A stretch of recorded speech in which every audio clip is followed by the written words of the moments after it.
we're gonna draw chips for the first round, and then we're just gonna put everyone on a ladder. So if you draw 1, you're gonna be 1. If you draw 16, you're gonna be 16, and so on. Hey, buddy. All right, let's go. Come get your chips, drivers.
Plane, dude.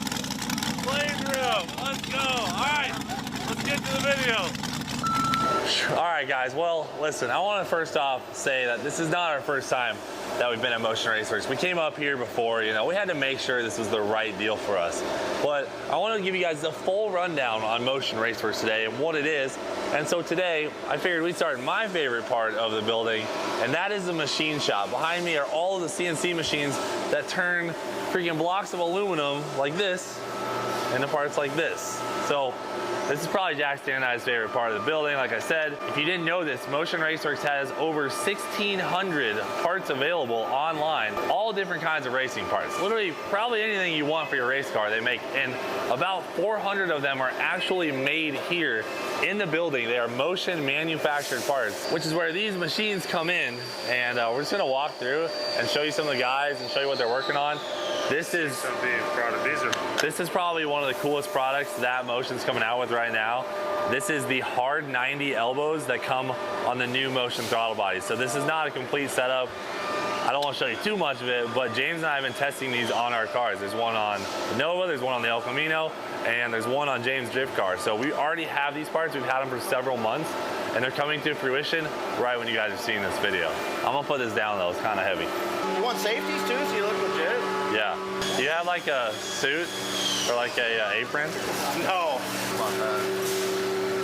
Nah, I feel official. We gotta get James some too. All right, we're here with head machinist Lucas. He's gonna give us a walkthrough, machine to machine. Did you get cut? No, we're good. Good, all right, we're good. Cut these hands, bud.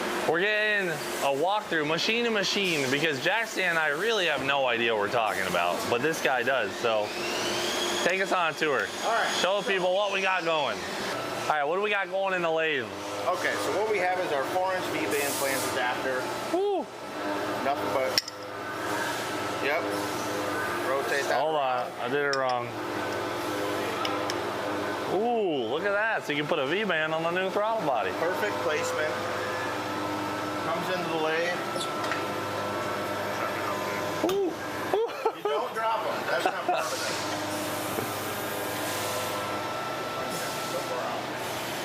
That's it? You're gonna hit the button, it's gonna close for you. Blow her off. Unbelievable. That's pretty nice. Set her down. Okay, all right, next stop, dude. It is ready. The lathe, is it good? Yeah. I thought you just sent it.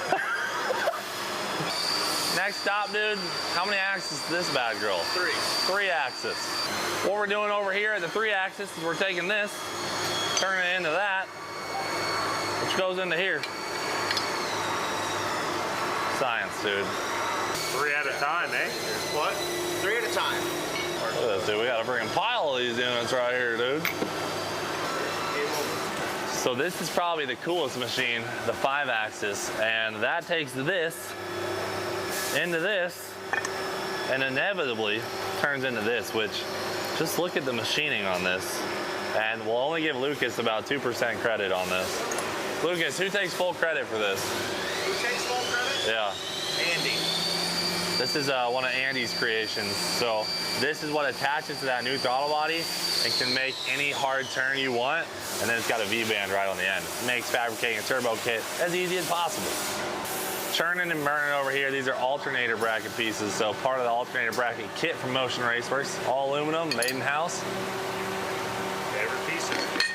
Pile of those. So these puppies right here are all decked in. It's a 3-phase machining process, but the end goal is to get this, which is a breather that can bolt to your valve cover.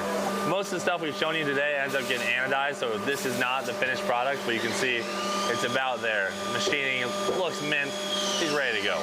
Can we get a video of James just like squirting shit? Unbelievable.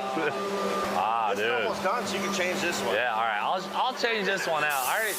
I remember how to do it and everything. This is valve covers, dude. We're gonna go from one of these units to. I'll show you in a second. I'll pull one out and you'll see what it is. We got a quick rundown last time we were here, so I can change some of the tools out already, but you know, training day is not over yet. Why do you have so much Loctite? And when you want to lock something in, I'm using it. These are the Cletus edition. Ooh, Cleater edition valve covers coming at you. There's one machine that really lets off a howl. I don't know which one. Yeehaw! Right here, what we're gonna do is pull out a finished valve cover, and these will soon be anodized blue to be for sale for you in our line of freedom parts. And this is basically a finished machine valve cover. Should be able to go to anodizing right out of this. Did not want to budge. I don't want to ask for help, but I might have to. Unreal, dude. Got her. All right, so what we're doing here, dude, we're cycling these. Ooh, look at that. It's pretty much a completely finished valve cover. Just needs some anodizing on her. We're gonna have to use CGI to make it look like I had this down. Last time I changed these under 10 seconds. Dude, it's like amateur hour. No, don't check it. You don't need to check that, dude. I got it. Yeah, if the machine blows up, dude. She's burning right though. Yeah. Do you think the pallets, how they do this, where it's basically 3 parts can get machined at one time? You know, the machine runs for longer, but it's burning out 3 parts at one time versus just 1 part in, 1 part out, 1 part in, 1 part out. They're running 3 at once. A lot of the efficiencies here were kind of mind-boggling for us. We were like, dude, these guys are on it. They know their stuff. And it's honestly, it's easy. Like, now that it's so set up, if even I can do it, then it's pretty well set up. Like, I could swap this out with maybe 5 minutes of training because it's just so well designed, the process of actually machining it. Unfortunately, we show you the 5-axis getting worked on, but she's getting a tune-up, so she's out of commission for the day, but this is the big dog. This is what makes these elbows, which, just looking at the machining on these puppies, inside and out, there's a lot of design work on that, and makes for a really light part. I don't know how much that block weighs before, but now this is 0.9 pounds. So race car weight, race car durability, and functionality is like to the maximum. See, this just got dropped on the table in front of me, and I'm supposed to ignore this? What is all this technology they're making? You gotta blur these out like nudity blur. Okay, Chris, blur this. Make sure this is blurred when it comes out. Pretty cool though. So this is the new Motion Raceworks HD clamp. You can use this on like your charge pipes. A lot of these, when you see them, are a 2-piece design, but this is 3-piece. So you can actually feed it into something.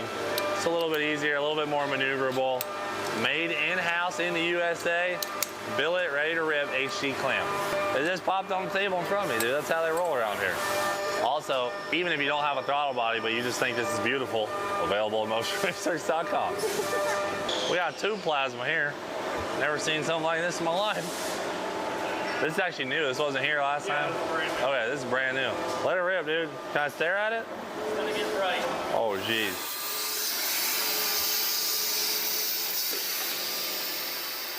I got the numbers, dude. This thing weighs 18 pounds beforehand, goes down to 0.9. Yeah, less than a pound when it's done. It's crazy. Am I getting any guidance on this, or I just put it in and press the green button? That's not gonna work like that. What? I think we gotta open her up. Need like a fancy eyeglass or something. Oh, monocle? That's Brian. You have to give it a smack. Yeah. Real. Can I hit it? Yeah, I see what you're saying. Did he shut the door? The door's open. Yeah. I'm not gonna do that. It rotates all over here. You can zoom in right there. I assume, I don't know. Oh! Whoa! Whoa, dude. Someone chill this thing out, dude. Check its vibe. Hey, James, I don't want to get greedy, but technically 20% of these are ours, so I think we should take them home. No, dude. He's gonna put it in my pocket. This has already happened. So I think we should just take this one with us on the plane. Take that one, I'll take that one. All right. Sounds good. Gotta empty them, you know?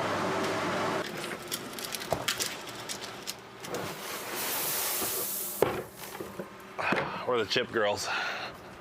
You know what? Before we leave the machine shop, we have to show you the welding spot. So come back here. Are you just jumping in? There he is right there. Oh, he's handing over the glove. You go home, right? Yeah, you go home. Hey, listen. Go ahead and call you out for the day. I taught James how to weld, so he's got this.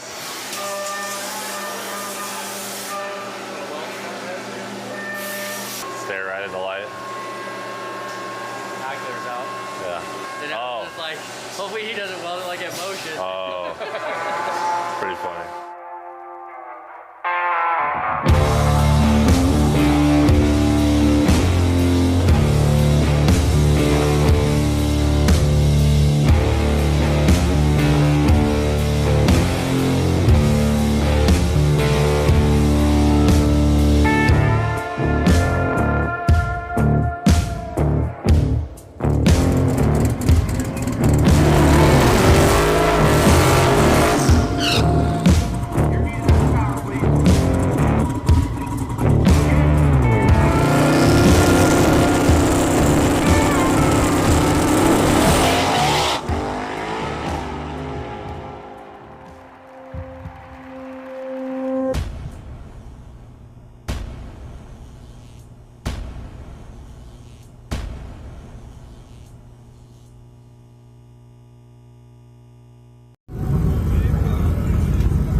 Ladies and gentlemen, thank you for joining us here at the second annual Christmas Tree Drag Race here at BMP. We're here with a bunch of fans who are ready to watch the Christmas needles fly, the Christmas lights go, and we're standing now in front of some of the cars. We got Mullet right here, decorated with the Christmas tree, Ruby behind me, and the Blazer. Are you guys ready to see some Christmas tree drag races or what?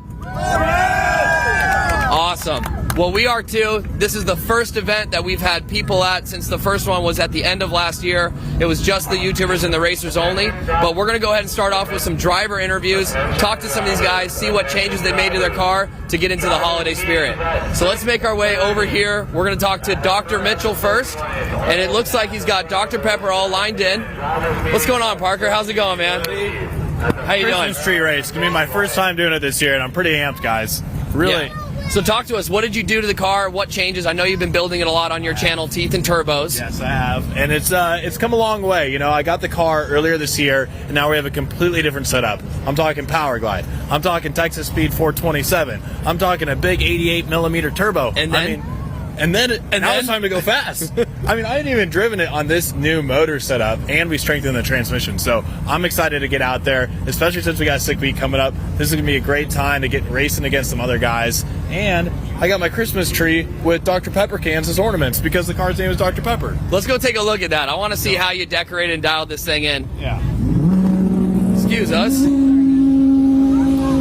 Wow, so you weren't kidding. I wasn't. Okay, take a look at this, Chris. For those of you at home, on the Teeth and Turbos channel, Dr. Mitchell has named his car the Dr. Pepper car. And so he has, all in good fashion and good faith of the name, he has decorated it with Dr. Pepper ornaments. Now, did you drink all these tonight? Actually, it has been known that this is the amount of soda consumed in 1 to 2 business days at the Freedom Shop where they work on the cars. So Yeah. I said to the guys, hey, I need some Dr. Pepper cans. One day later, I got 80 of them. Yeah, big Dr. Pepper fans. If you haven't started your day with an ice cold DP, that's the best way to get it going, and then finish off the afternoon with a Bartle Ski. If you have a Dr. Pepper before you brush your teeth, then it fizzes more in your mouth and you get an even better experience. Pro tip. You heard it from the dentist himself. That probably keeps you in business making suggestions like that. 941-485-9633. Awesome, man. Well, your car looks great. Oh, you got a palm frond sticking off the top. Here's the story. Chris, come over here. Here's the story. I bought this tree, a 6-foot tree, before I knew the rules were 8 feet. So since we were cutting it down to the wire, I put a Florida palm leaf on the top of the tree to make it 8 feet. Well, that definitely gets you there, because you stop at 6 feet right here. I would say that's at least another 3 or 4 feet. Absolutely. I'm shooting for about 10 feet here. You know, it's kind of hanging over, dragging a little bit, but hey, you know, it looks great. It's going to work. It's going to count.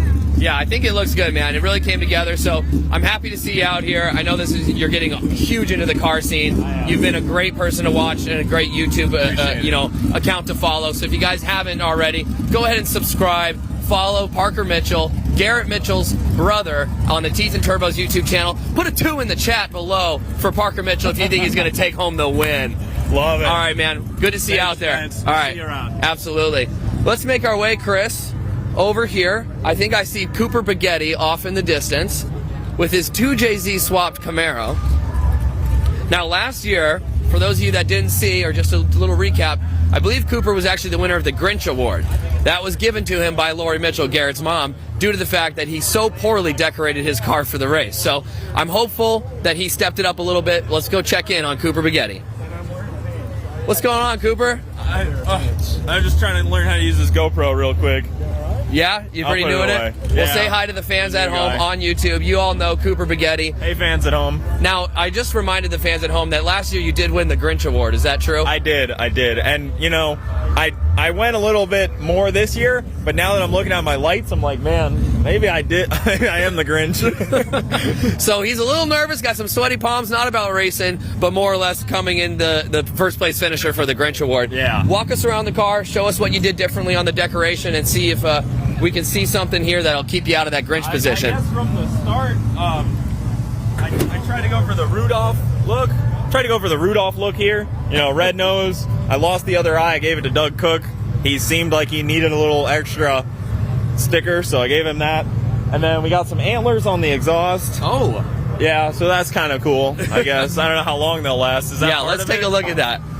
Chris, take a look at these. Yeah. Now, They're just clipped on. I feel like these aren't going to make it past staging on the two-step. I think those are going to shoot off like a pine cone. Jury's out. Leave it in the comments, guys. Is there comments? Let's talk about it. I don't know. They might stay on there. You even scribbled a little face on this one right here. It needed it. It needed it. That's Rudolph 2. 1 and 2 over here. And then, the tree is a big tree. Okay. 8-foot tree. So let's talk. So it is in regulation. It is 8 Yeah, feet. it is Okay. in regulation. It has a lot of lights on it. They're just really small and not that bright. But I'm by the rules, by the book. I read the Yeah. book, and I did it.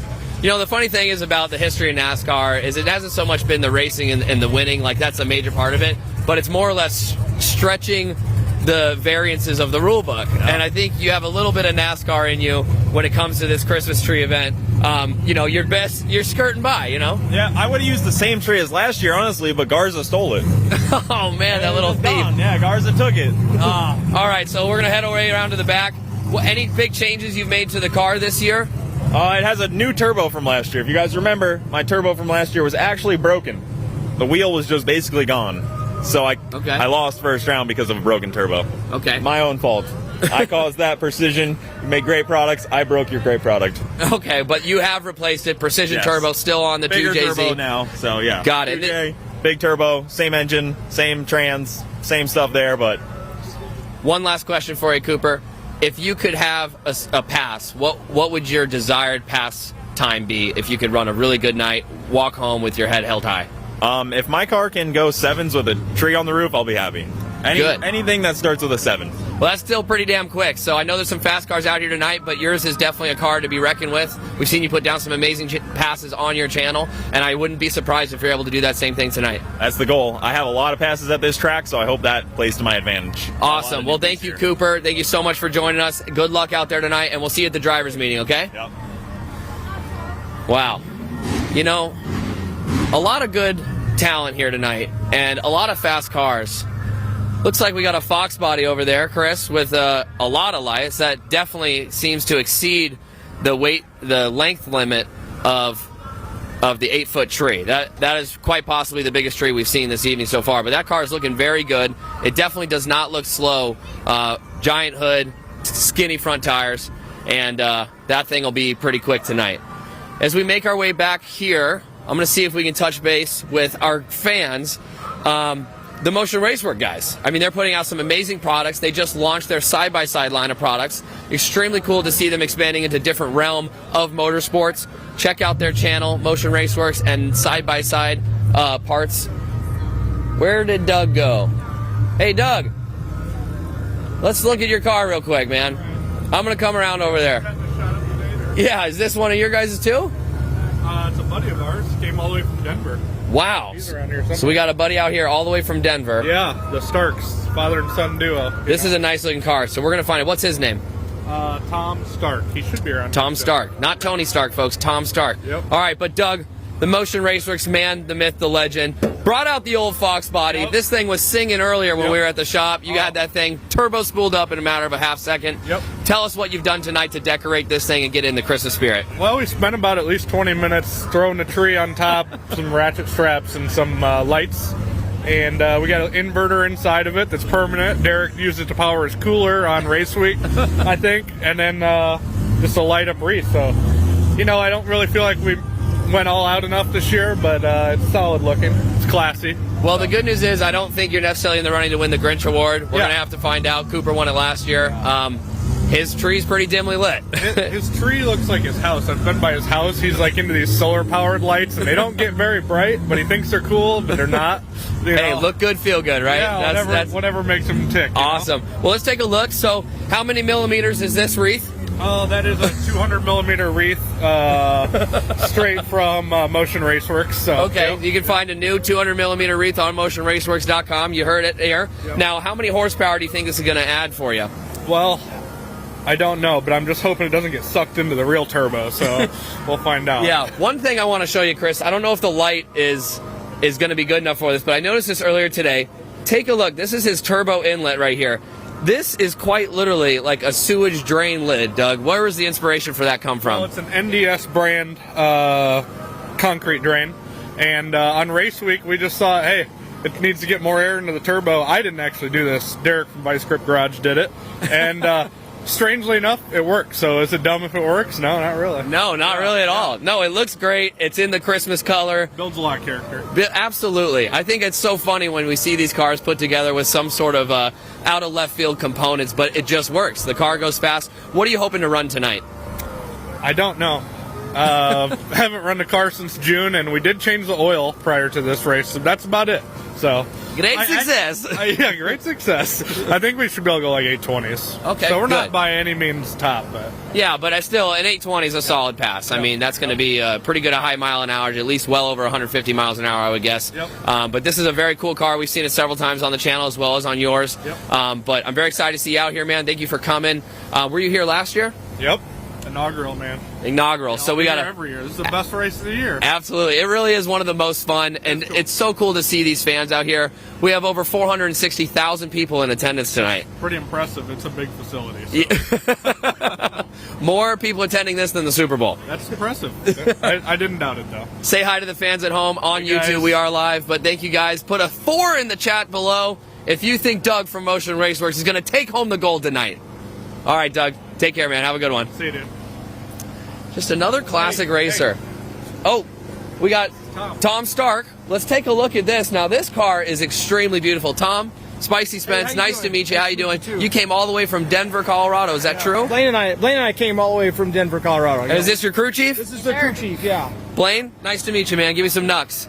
Awesome. So tell me about, you weren't here last year. What made you come all the way for this event this year? Oh man, Motion Raceworks for the win, you know? Yeah? So we thought we would come down and see if we can rotate the earth with a Christmas tree on the roof. Absolutely. So tell me about the motor. What do you have done to it? Is it naturally aspirated? Do you have a power adder? I don't really know. You got to talk to my crew chief about that. All right, bud. Get in here. Give me the rundown. So this unit is a 6-liter truck motor, but she's got Frankenstein heads, induction solutions, 2-stage nitrous kit on that unit. So, And how big of a shot you running?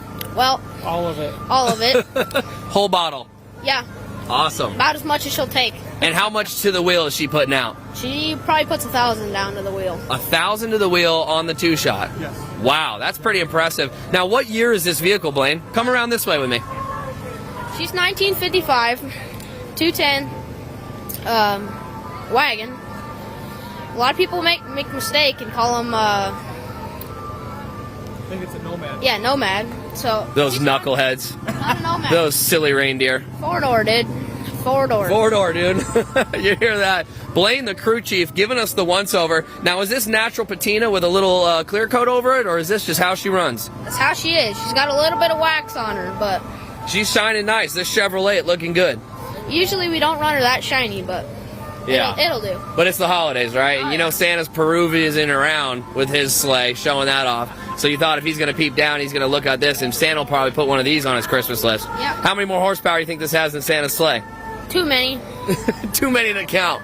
Rudolph can't run with this. Wow, the interior on this looks great. This shift. stick shift, so it's 4 in the floor, or She's a oh, 5-speed a actually. 5-speed. Wow, that's this a thing is 3-speed mint. ball. This is very nice. Nice. You have the cage powder coated to match the exterior as It's well. two-toned as well, yep. So Wow. Yep. Man, 1,000 horsepower in this wagon, and you said it was a 55 or a 55. 55. That was the year you graduated high school. Was this your graduation present? No, No. no. All right. You can't forget stick shift, dude. 1,000 horsepower with a stick shift, but it's the only stick shift car on the property right now. Damn, you heard that, folks. Blaine is laying some heat, getting real spicy in the pits here as we pass our way through the driver interview. Blaine is extremely confident in Mr. Stark running it. And you think you're going to take home the win tonight? Okay, I'm not guaranteeing nothing, but I'm going to guarantee we're going to give her a shot.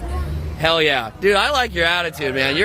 I'm going to check in with you throughout the night. You got a hell of a crew chief That's my here. crew chief right there. Tom, yeah. it's a pleasure having you. Now, this definitely looks in regulation. That's well beyond 8 It feet, is I would say. long. Yeah, we wanted the longest one we could find, but you know it's hard to find a Christmas tree in Florida the day before we got here, right? So Absolutely. it's quite the thing. Next year, you got to go into the mountains in Denver, go up onto that, the diagonal highway and get up in that front range. You got to get yourself a big behemoth. I want a 10-footer on here. We'll bring one that's bumper to bumper, right? See how that goes. Absolutely. Now that's the Christmas spirit. They got snow in the windows. They got an American flag Christmas tree skirt down here, and they got the Christmas tree lit up. Take a look in the back here, Chris. Now don't forget, this is a wagon. but look at this touch. I mean, he has a working motorized LS swapped choo-choo train in the back of this, doing a nitrous powered LS swap. Very, very good. So far, my favorite, definitely winning the decoration award. Tom, Blaine, have a good rips tonight. You guys are awesome, and thanks for joining us. Absolutely. What's going on, buddy? What was that? Remember me from the spectator drags? Oh, did you win? What did you do in spectator drags? We talked on the stream. Oh, we talked live on the stream, so you're back on the stream again. Hey, how say you hi doing? to everybody on YouTube. Hi, everybody. You got a YouTube channel? Actually, yes, I do. Comment 03. There you go. Give him a follow, give him a thumbs up. All right, thanks for coming back, buddy. No problem. All right, guys. It's about that time. We're going to make our way over to the drivers, the pre-race, the drivers meeting, where Garrett and Alan are going to go over kind of the rules, some of the stipulations, regulations, and really just where they got to be. Chris, get a shot of all these Christmas trees out here. Let's make our way over here because it looks like all the cars are lining up. These guys are ready to go extremely quick tonight. We got Ruby decked out, dialed in. The light's not on yet, but looking very good. Our good friend Sam has got this thing shining. All right.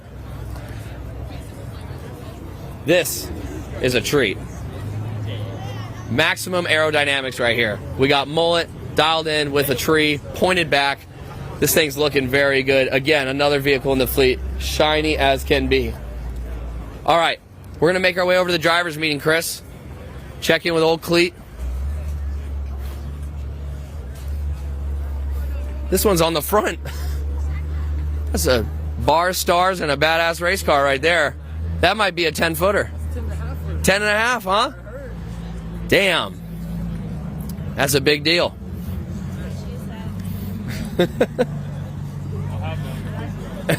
Yeah, he'll have that on those big jobs there. Oh, we even got what looks like a Miata.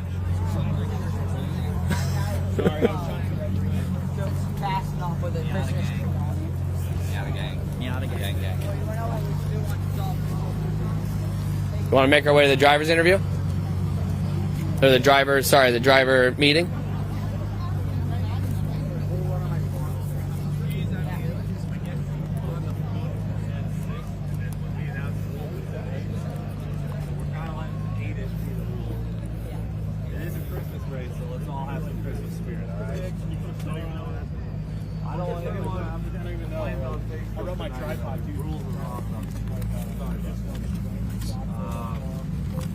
We got Cletus McFarland laying down the rules.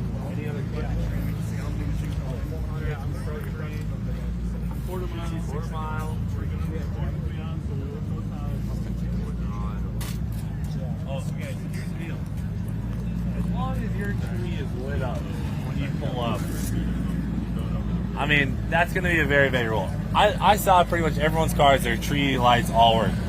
If you pull up into the water box and your lights shut off for whatever reason, You're good? oh, hey. Just thought the fans at home would like to hear what you had to say. All right, cool. If you pull up into the water box and your lights are working, and they shut off or something, we're not going to DQ you. The only way you can get DQ'd is if your tree falls off your car or is so far off that it's dragging you on the ground, okay? Like, if it's attached to a point on the car and touching the ground, we'll allow it. But if the whole tree is dragging and it just held on by Christmas lights, you're none, okay? We'll do a chip draw, and we're going to do chip draw every round. So, Yeah. Okay. a little bit of luck there. Yeah, so some of you guys who have your trees mounted on the back of the car, like if it breaks and it's still hanging on the mount, okay, that's legal. But if the tree breaks clean off and is dragging by the Christmas lights, you're done.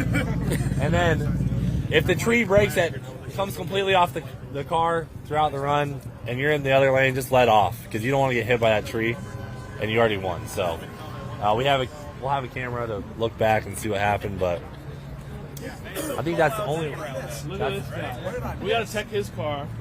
Yeah, He missed the driver's meeting. He's late. unbelievable. You're good. You're good. It's all All right, do we have Definitely on the naughty list. only one way to get DQ'd, right? Besides all other normal racing rules. Yeah, all normal rules Oh, yeah. apply. Obviously, if you cross the line or you red light or anything like that, you lost. You know, all the normal drag racing rules will apply. Does everyone have a wristband? Yeah, so everyone, Alan's coming around now. He'll Okay, make right the sign here. to release and get a wristband. You'll have Yeah. to have that to drive. period. If you don't have one, go right here. Yeah, get it. Iron me up. What's the turnaround time between rounds? Yeah, guys. Street cars, but I know some of you guys are super fast, so let's just do quick turnarounds and as fast as you guys can. You know, let's try not to take freaking 30 minutes. Unless there's like something happens on the track, you're not going to get more than 20 or 30 minutes. Yeah. So that's like the absolute most you're going to get. Yeah. And as the rounds go, it's going to get shorter and shorter and shorter. Where's my mom at? She's got a Christmas gift for one of you guys. Oh. Well, Damn. we'll wait. We'll get old. Oh yeah. Hey, Mom. For Lori Mitchell, head of the staging lanes. You got to check out Troy's tree after this, though, to make sure it's legit. Because I haven't seen it myself. That's pretty I feel funny. like, yeah. I feel like Troy is a problem. 4 inches, man. We said crew. All right, here's my. Do you have your? Are you ready to pick someone, or do you have to wait? I need a few more minutes to pick somebody. Okay. All right. So right before first round, we're gonna hand out the Grinch Award and also the winner of the Christmas Yes. tree styling competition. Correct. Okay. Yes. Okay. On. All right. All right, guys. See you, Mom. All right, so You're good. Oh, let's do chip drive. we're going to do chips. Once you get your chip, whatever, just everybody call them out as you pull them, and you'll know who you have to race. You guys just get together in the back of lanes and pull up. There's no order. Whoever wants to come first, whatever, just pair up with your guy, be with him, and we'll pull you guys all up. That's it. You guys ready to go? You're going to pick my nose with that thing? Guys, we're gonna start immediately after this. Yes, so we're pull going to your draw chips. chips and then get your cars and get up here. If you got to go get your gear, whatever, just make yeah. it quick. Let's get in the cars right here. We'll pair them in the lanes and let it rip. So as you get your chip, call out your number. Where are all the drivers at? Come on. Are we flipping for lane choice? All right, get a shot of this, Yeah, you guys will Crispy. flip for lane choice unless you both just agree on it, but flip for choice. All right, start going. There's 20,000 people on the live feed apparently. Pretty spicy. I thought at the admission gates, they said there's 460,000 people here in attendance tonight. We're not right now. Yeah. Okay, we're drawing chips every round. Yeah, so pull-outs every round, then, right? First round. First round. No chips. So if y'all can Excuse me. No, I got it. All right, I'll just commentate, Chris, as you get a shot of this. We got the last end of the rules there, but this is such a unique look into some of the drag racing aspect for the drivers. Going over the rules, as you could tell, there was some very strict regulations on these Christmas trees. It is going to be a big disqualification if your Christmas tree does fall off the car. That is not going to be allowed. It is very important that in the Christmas tree, the second annual Christmas tree race, that the Christmas tree has to be part of the car as it finishes. Now, if it's touching on the ground a little bit, that's going to be accepted. But you heard Cletus saying there that it was most certainly going to be a disqualification if your Christmas tree does not stay on the vehicle. The lights going off at the starting line is not going to be an issue either. It will still count as a legit run, but they're going to be drawing chips every single run. So it's really the luck of the draw. Some of these cars are extremely fast, and some of the other cars are still being dialed in. One like Dr. Pepper from Parker Mitchell, Teeth and Turbo's channel. I know that he hasn't had a lot of test and tune passes on that car. It's got a lot of new parts, and when you're trying to run low 8s and even the high 7s, it takes a long time to get those things dialed in. So it's going to be an exciting race. I'm so excited that we've been able to bring this to you guys. I want to give a big shout out to the Project Prime team for really putting this together. They put a lot of work into these live feeds, and they've done a great job. So go ahead and put a 10 in the chats below if you think Crispy and the Project Prime team is really bringing a nice show to you guys here at home. Because for the Christmas spirit, why not? Why not bring it to as many people around the world? I love Christmas. What's your favorite part of Christmas? Probably this race would be my guess. Probably Christmas trees on race cars as of last year when this became a thing. But my favorite part of Christmas, it's got to be just the festivities. Singing Christmas carols. And I don't know. I just love Christmas. Are we still going Christmas caroling in Jack Stan's neighborhood this week? Absolutely are. That literally means tomorrow night we should set a time and a date and invite a lot of people to Jack Stan's neighborhood. No, I'm kidding. Let's not reveal where James lives. Yeah, but that would be bad. Why you help? What's your favorite color? Yellow. Really? More of a red, ruby red guy. Yeah, my favorite color is blue, but this is exciting, man. Thanks for putting it on. Did you see the guy with the 10-foot tree off the Mustang? Did we get some shots of that, Crispy? The 10-foot friggin'. Okay, Yeah, good. yeah. I mean, I want to definitely take a lap through the cars again, because there's a lot of really impressive trees out there. And I'm glad you upped the footage to 8 feet. Yeah. It was last second, but Y'all, I had to dial it up. So, I got a Mustang first round, turbo Mustang. So, we're gonna rip it. think you're gonna walk him or My what? tree doesn't fall off because I don't know. I heard your tree fell off on the way from the shop here. It did. If your tree falls off, you are disqualified from the race. And that's the one thing I am worried about right now. It's how unsecure my tree is. You know, I trusted Ty. Where's Ty? I trusted Ty to mount my tree. It broke on the drive over. No. I fabricated the mounts well. Whoever fabricated the trees failed at their job. Okay. So you're blaming it on Santa's elves now, huh? I thought I was racing. They gotta put me in a tough spot, man. You know what? You're right. You're right. I messed up. All right, I gotta get him out of this. This is a political mess. Yeah. What the heck, man? YouTuber's fabricator talks smack about Santa's elves. Dude, not a good headline. Bro, gets cold for Christmas. For 10 years. For 10 years. Oh, man. Everybody's a big finger pointer over here. Oh, I see Lori. Lori, do you have your results? Almost do. You heard that, folks. Lori Mitchell nearly has her her decision made up on the Grinch Award and then the winner of the decorating competition. But we're going to make our way back over to the cars, folks. I know that's what you came here for, Christmas trees and race cars. So I know Chris already got a shot of that, but right behind me, you can see that 10-foot red, white, and blue Christmas tree on the front of a Mustang. I mean, that is very impressive. 10 and a half feet, something to that effect. But these cars are getting very spicy out here. Yes, sir. Okay. Let's do this. Come on. Oh, we're going to come this way. We're coming this way. Lori Mitchell has made her decision. We've made a decision. Now, are you much more impressed this year with the performance last year? Cooper 100%. got the... 100%. So I really, honestly, don't have a Grinch Award this year. Oh. Yeah, no. I mean, everybody came out in full force, so there's no Grinchy people this year. That's good. That's good. Yeah. Now, what are the 3 main criteria you look for when you're looking at a decorated car? If it makes me happy. The lights. I think the lights are a big one. I think that creativity with other things that they put on the car. Let's go check it out. We're going to go. Garrett's calling us. Right, okay. Your son is summoning us. We gotta go.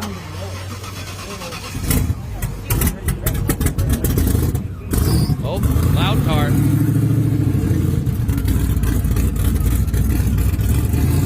Look at that. Okay, we're back in action. Crispy, can you hear me? Wow, this mic is insane. All right, sir, you are the winner of the Christmas Tree World Championship Decoration Contest. So, my pleasure. I love it. I love the creativity with it. I love all the lights on it. I love the wagon with the. Have you seen the back of it? Saw the wagon. You need to go see the wagons. Really, really, really fun. Thank you. And we have a little prize for you too. These girls made it all happen. She's got a prize for you. She's gonna bring it. I'm gonna go get it. Look, Lonnie, you won a prize. We got the fam out here too. Yes. All right. That's awesome. Thanks, Mom. Okay. Here goes Spence. That's awesome. All right, I gotta go suit up. All right. In the meantime, I'm going to announce your other prize. What you got? You have an all-expenses paid trip to the North Pole. Yeah, baby, give me some. Santa's Workshop. Tell us about your car. What year is it while we're waiting for your prize? Listen, this is a 1977 Jeep CJ5 powered by a Blueprint engine, small block Chevy 400 cubic inch, and Nitrous Express, nitrous fed. I hear we got George first round, and I'm pumped, baby. I think both cars are pretty well matched.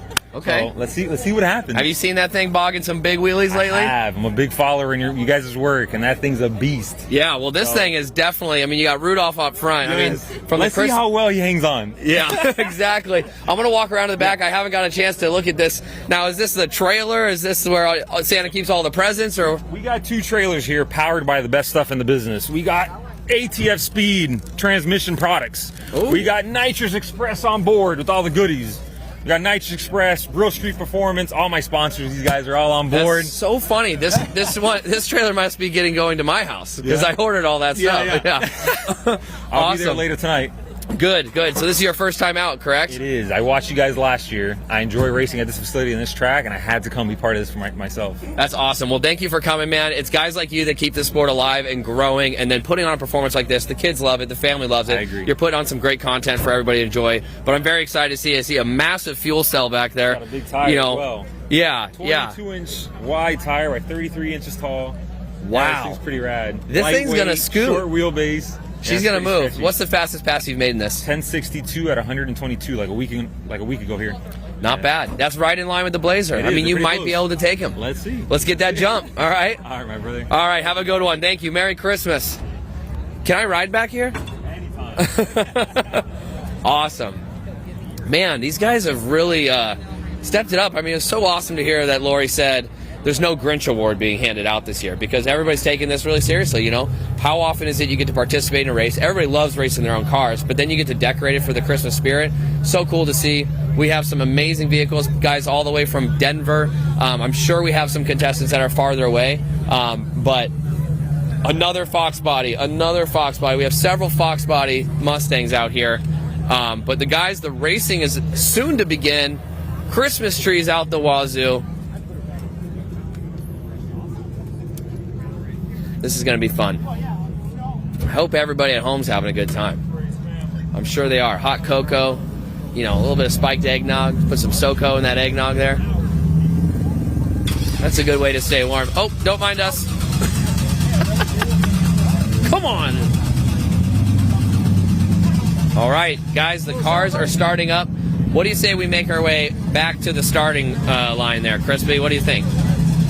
We'll start navigating that way. These guys are coming in. Howdy. Love your necklace, sir. Thank you. What's his name? Charlie. Charlie, is that your dog? Huh? Is it your dog? The dog. Oh, yeah. No, it's his dog, actually. Oh, okay. I was cold, and it's actually his sweater. My dog Watson. Watson. Big shout out to Watson. R.I.P. Yeah, oh, R.I.P. Yeah. Much love. Watson, we'll see you. Happy holidays, fam. Have a good one, buddy. Big buenos noches. Hey, here, buddy. Hey, dude. How you doing? Car's looking real good. Clean. Tree, not so much. He's a little leaning a little. Yeah, but it's pre-leaning. Yeah. For the way you're going to be going to help. Right. Talk to us about a wheelie tonight. We going to see a big wheel stand or what? Well, we didn't do anything to fix the problem, so probably. Dude, I saw you catch some asphalt on the bottom of the hitch. Yeah. That's a little scary, man. That thing can get up there and do a little wobble on you. Got up there, started doing the dance. I just had to get out of it, dude. Yeah. But today, I'm staying in it. Let's go. All right, man. Good luck. Okay. We got Cleet getting Ruby fired up. You look like you're about to climb Mount Everest. Yeah, good one. Come on. Oh, this is the trophy. Let's take a look. Give us a run through on the Christmas tree trophy. Well, we had to find a vehicle with a tree on top. It's got the drag sticker, so we're gonna go present it now. That's awesome. Let's go give it to him. We got some time to kill, right? We got a couple minutes. Careful, they're doing selfies.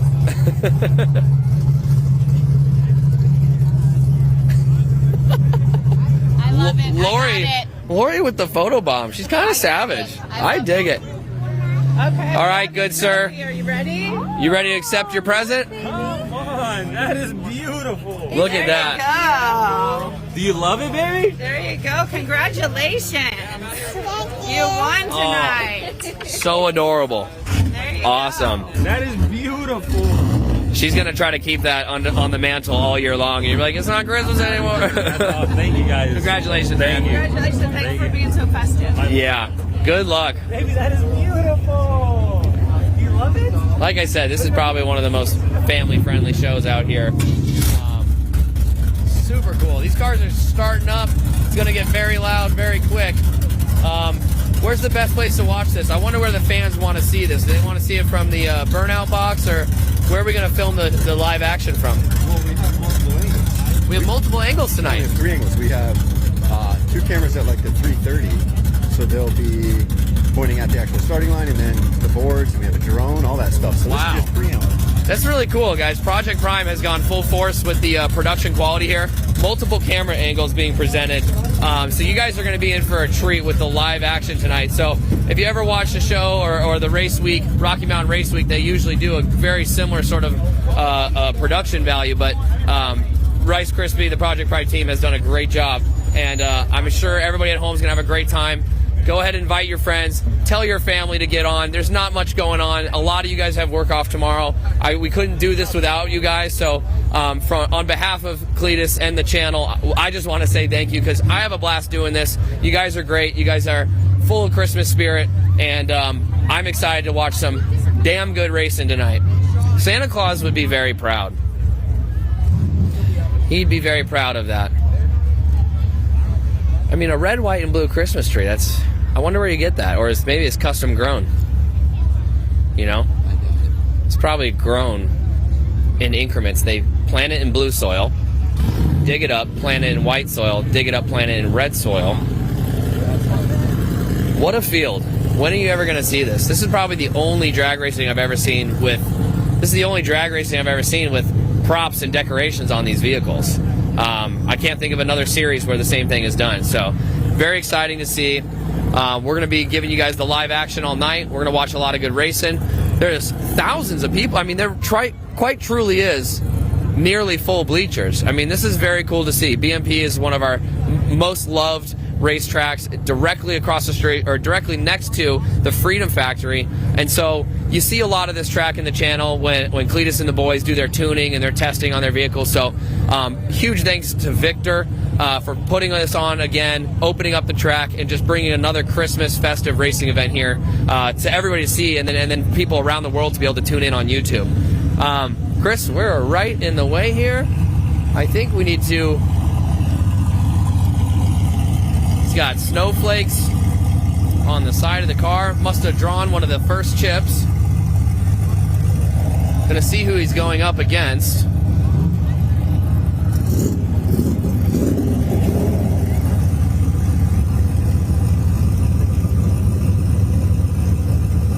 I like the lights on this one.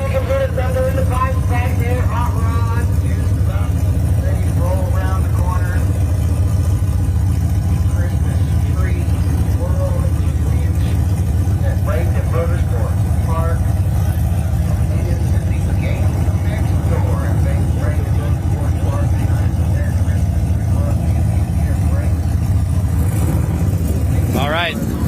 Watch out, Chris. Watch out. Watch out. We got a car coming right here. All right, we're going to make our way up here.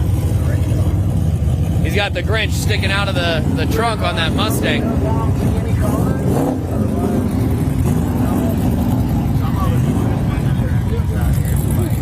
Josh, how you doing, buddy? Good, how about you? Guys, manager at the Freedom Factory. Doing the same duties. I love the hat, man. That's all the swag. And you look great. Right back at you, man. Yeah. Were you in the Christmas spirit for tonight or what? Always. Is this your first time you came to this event? No. You were here last year? Awesome. But the crowd adds a different element. Cars look way better than last year. Oh, yeah. I'm pumped. Yeah. Awesome event. I love it. It's so unique. When are you ever going to see like decorations put on 7-second cars? Exactly. 200 miles an hour we hit last year. Wow. Yeah, Rick Prospero hit 200 miles an hour in that car. Which With one? The tree, the green one. The green one? Yeah.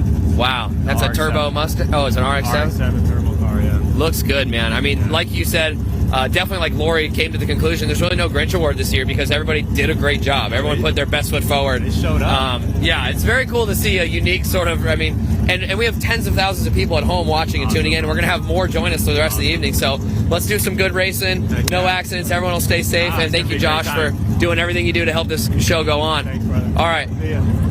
I don't know where I can stand because there's going to be loud banging things over here.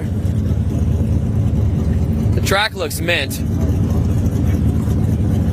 The weather's pretty crisp out here, folks. I'm not sure what the weather report is, but it is pretty cold temperature. So I'm sure once the track warms up, it'll hold a little bit of heat. But it's for Bradenton, for Bradenton, Florida.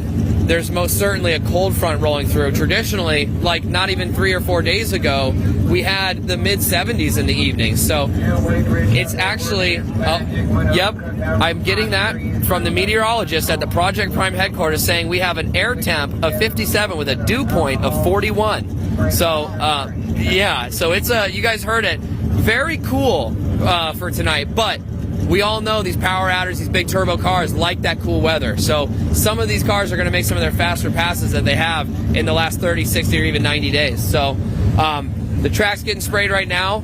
I think we had originally about 30 or so cars were in the field. I know a couple of them had to back out due to equipment failures, but we do have a great show put on. We have probably at least 20, maybe even 25 cars that are going to be competing tonight. So I believe it's single elimination. They're drawing chips every round. They're going to be trying to go pretty quick. We want to make sure the production value for you guys at home is as good as it can be. So we want to keep this show rolling, and it's going to be very exciting to see. I'm guessing we're probably going to see at least 3 Christmas trees depart from vehicles. I saw the way that they were secured, and some of them were very poorly secured. So it'll be interesting to see, but very excited. Great success. My goodness. Okay, I see Dr. Pepper making its way into the starting grid now. We got the first cars are coming through. Whoa. We got LS George has quite a good amount of lights on his Blazer. All right, Chris, go ahead and come this way here.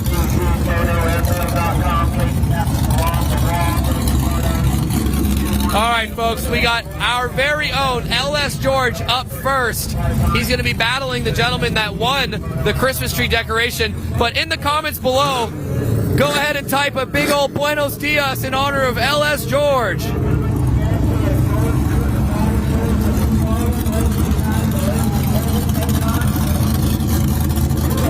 That thing is decorated quite nicely. Christmas lights all over the front, colored across the windshield. We have the antenna decorated to the tip, and an 8, maybe even 9-foot Christmas tree bent over the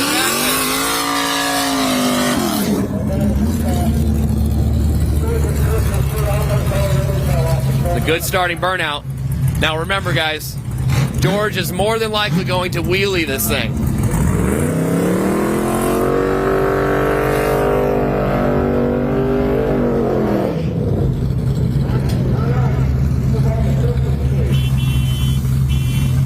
Whoa, big nitrous spray there. Looking very good.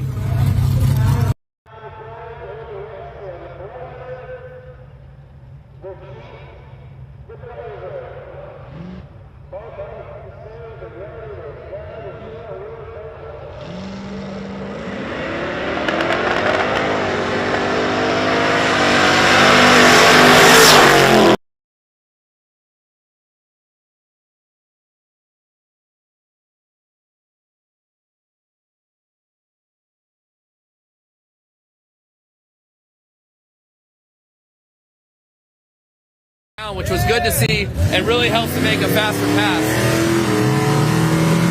Up next,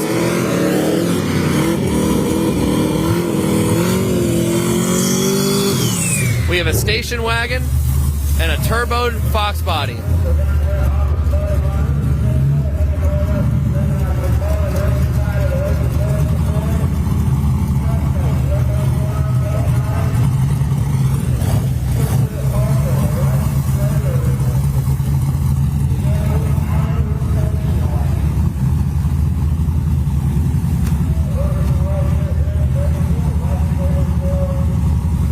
We are underway here, folks.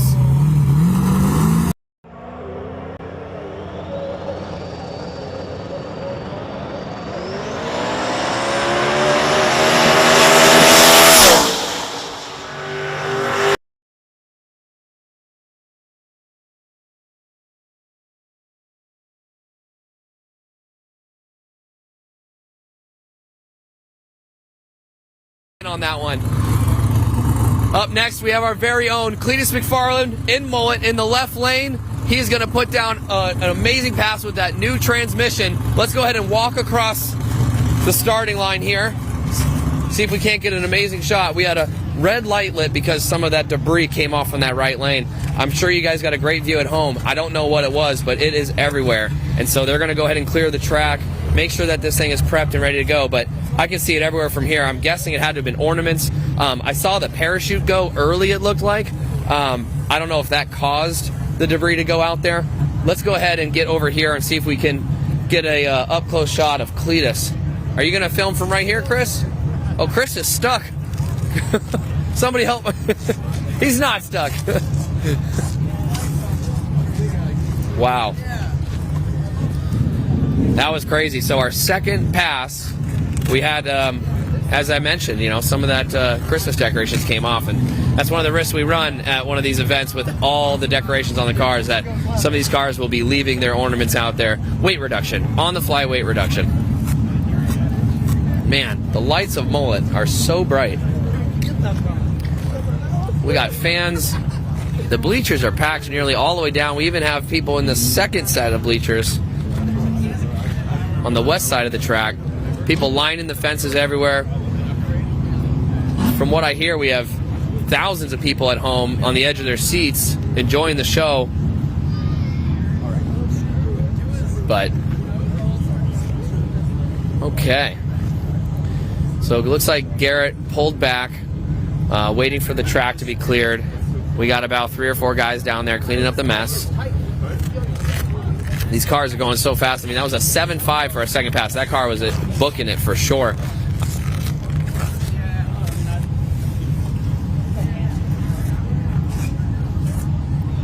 All right. So Cletus is up against another turboed Fox body. Fox bodies are very popular out here tonight. There's probably at least 5 or 6 of them in the Christmas tree drag race for the second annual time. I'm curious to see how that Christmas tree is going to hang on to Mullet, because Mullet really pulls some G's leaving the line, and apparently, as we mentioned with Ty earlier, the Christmas tree fell off on the way here to the track. So that's not a good sign. I doubt Garrett was making a full pull. Now, I've driven with Garrett before, and he's definitely not gentle on the loud pedal, so I'm sure he probably got on it to just get that adrenaline going, get that blood warming up, get it all the way through his fingertips and his pedal foot. I think that it's going to be probably one of the first trees that may come off the vehicle tonight would be Mullet's. All right, let's make our way down here. Got a little bit of time to kill.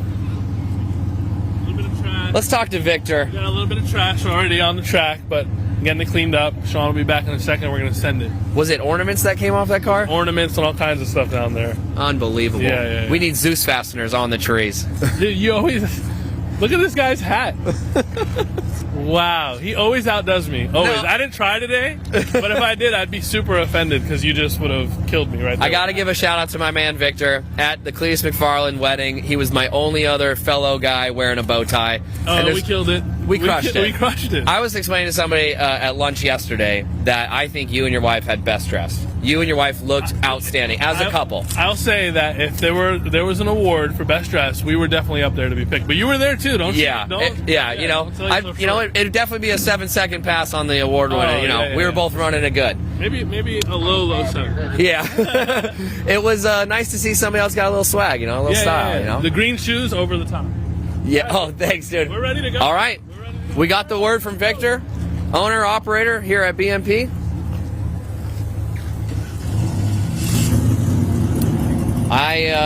This spot that I'm in feels very risky while he's doing a warm-up burnout.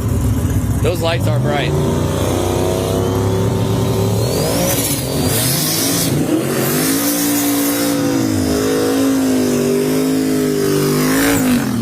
Wow.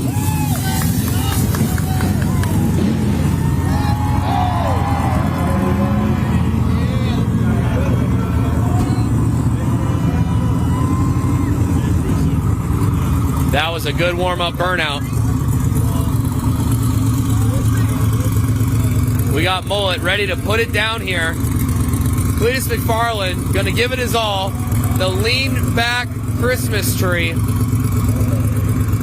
This could be a spicy pass you're about to witness.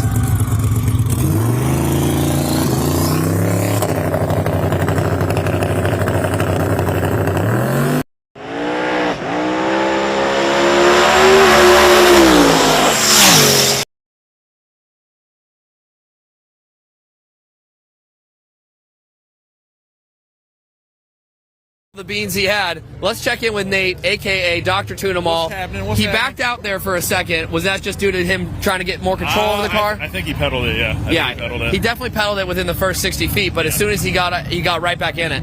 Yeah, he got back in it and made it down there, and then lifted early to save it. You know. Yeah. Keep the motor together. That's it. That's all. Hey, that's all we're trying. rounds. Yeah, absolutely. Good job, man. All right, up next. Oh my goodness gracious. The tallest Christmas tree of the night in the right lane.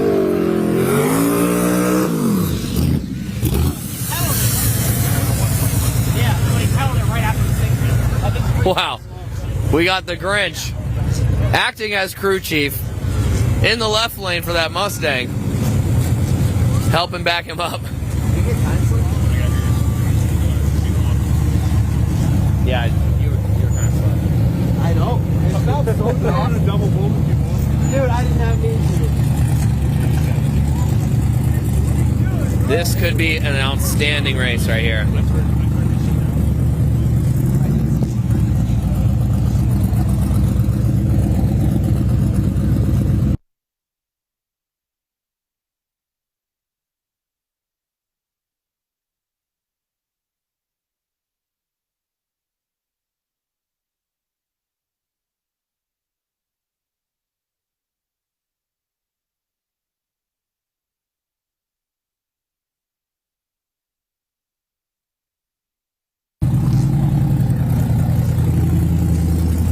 Okay, guys, if you're ready to see this car go again, more racing here at BMP.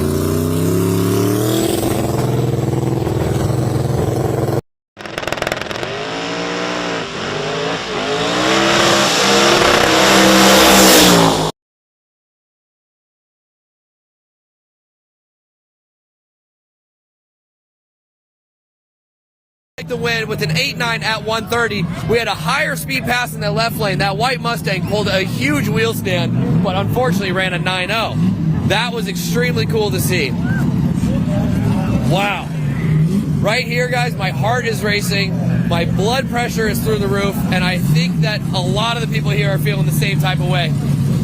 Look at this. We have that Chevrolet wagon in the left lane, 1,000 wheel horsepower, running a 2-shot nitrous.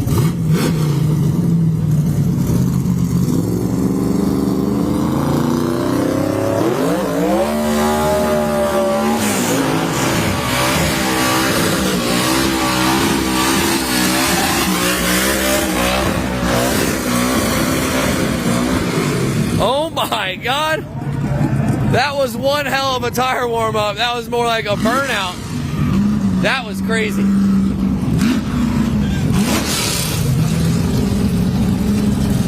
am I the only one that sees kind of the middle of this lane?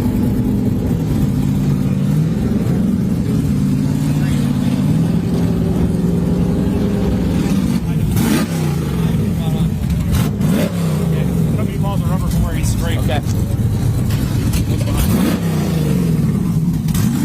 Wow.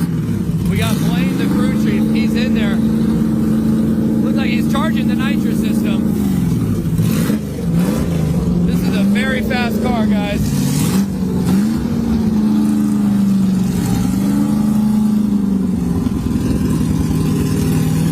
I'm excited to see this left lane run. We got the gentleman in the right in the Mustang. Looks like he is purging his nitrous system as well. He has a ton of smoke coming out of the front. I don't know if that's a nitrous purge. Doesn't look like it.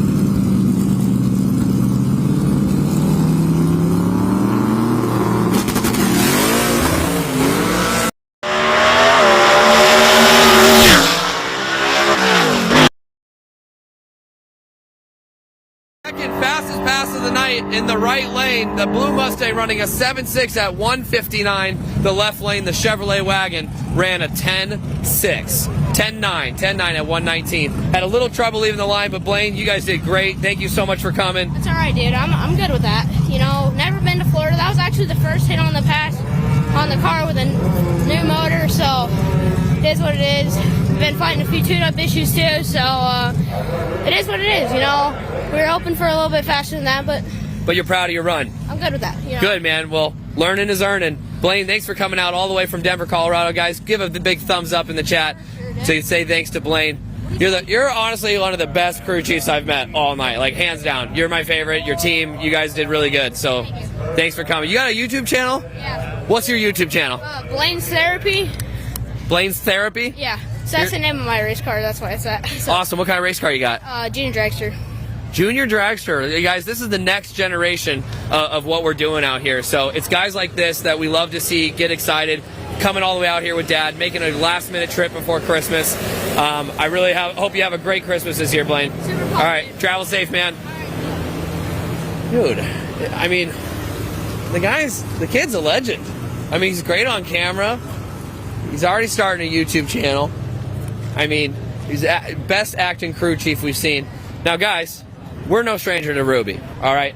I want to go check in to see who our driver is, because if I remember correctly, we got Kevin Smith, a multi-time competitor at the Freedom Factory. How many wins do you have at the Freedom Factory, Kevin? One. One win. Now, are you hoping to get a win here at the next door property, BMP? Of course, I want to win everything. Yeah, who doesn't? Now, I think you're in the steed to get it done. This reindeer is going to haul. How fast do you think you're going to be able to make it tonight? I'm hoping for anything in the sevens. Everything's a big question mark because everything's new. New turbo system, new crank sensor, new everything. Yeah, it's like it had a whole remodel, renovate. You know, so yeah, and I get to be the crash test dummy behind the wheel. So the guinea pig, huh? Yep, the guinea pig. That's probably a better term than the other one I said. Yeah, don't say that. I mean, it's not like this is the last pass. Let's just do one more pass, you know? Yep. And we're just you're the best data logger I know, because, the best sensor in the car is what? Your butt cheeks. Yeah, that's true. Very true. The pucker factor. Yeah. Well, try not to pinch your shorts. Make a clean pass. Let's get you a win. Let's go to the next round. Do you know who you're up against? Well, that gentleman over there took me out first round last year. So. Yeah, that's a very, very fast car. Now, bad fast. Talk to me real quick. On your channel, we see a lot of Soccer Mom. Was that the car you intended on bringing tonight? Yep. I was testing Soccer Mom earlier today, and apparently we didn't fix it from the last time we heard it.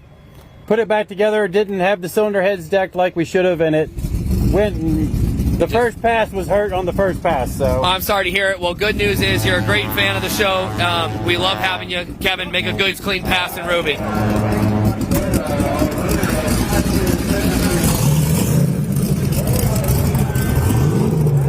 I gotta say, Ruby looks very good with the new turbo. The new wastegates that Ty was able to fabricate and put in there. McFarland Fabrication has really gone to the next level.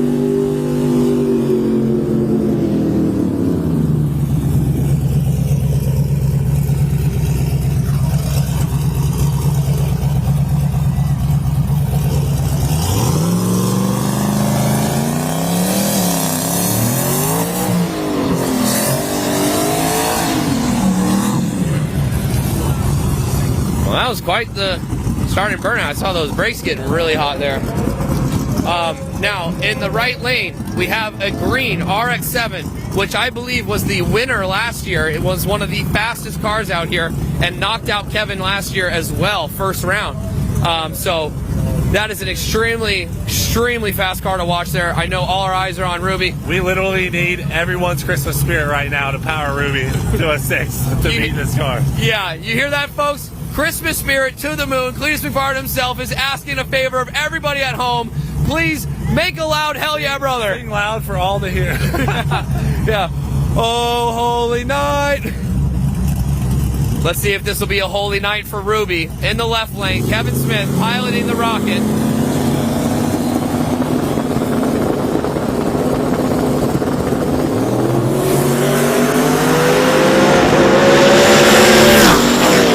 Ruby leaves great. Had an amazing launch.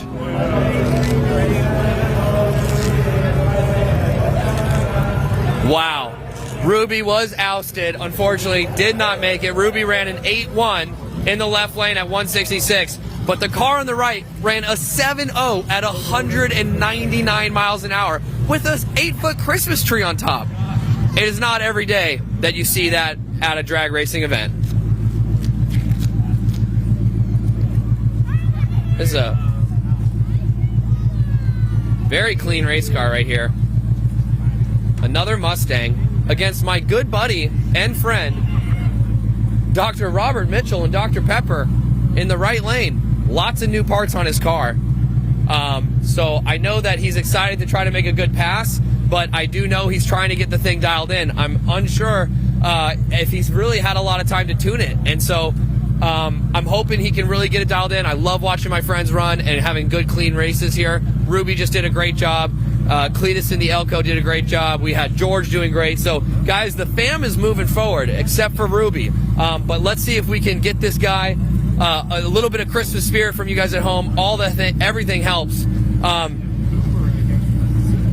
me just give him a big thumbs up. Hey, do good. You see, Cooper Baghetti is racing a Supra next round. So he's got a Supra engine. We're racing an actual Supra. Yeah. We got a 2JZ versus 2JZ. Dude, all in all, I cannot believe how many people came out. I mean, it's not a huge event for this track. They have more people, but like we kind of did this on a whim. Like, hey, we're gonna have it public this year, and shout out to all the people supporting and all you guys watching on the live feed. I heard there's like 15 people watching. Chris said 30 people. Oh, 30,000. Big hell yeah, brother, right there. That's a big Buenos Dias firing me up. Hell yeah, brother. That's it, folks. You hear it right from Cletus. Now, we got your brother, Dr. Pepper. Yeah. Completely untested. Yeah, Dr. Pepper getting ready. I hope he keeps all of his cans on there. All of his ornaments have been zip tied to the tree.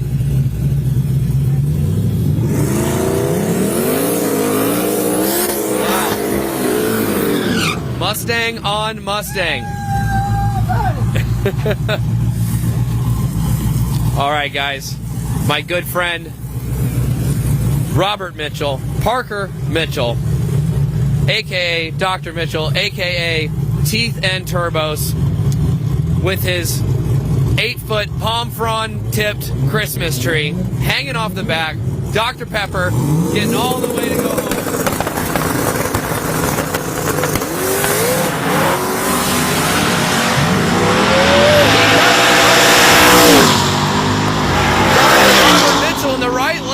Had a little bit of wheel spin, backed out of it, and then stayed in it. Was able to get the victory. Really double bowled them.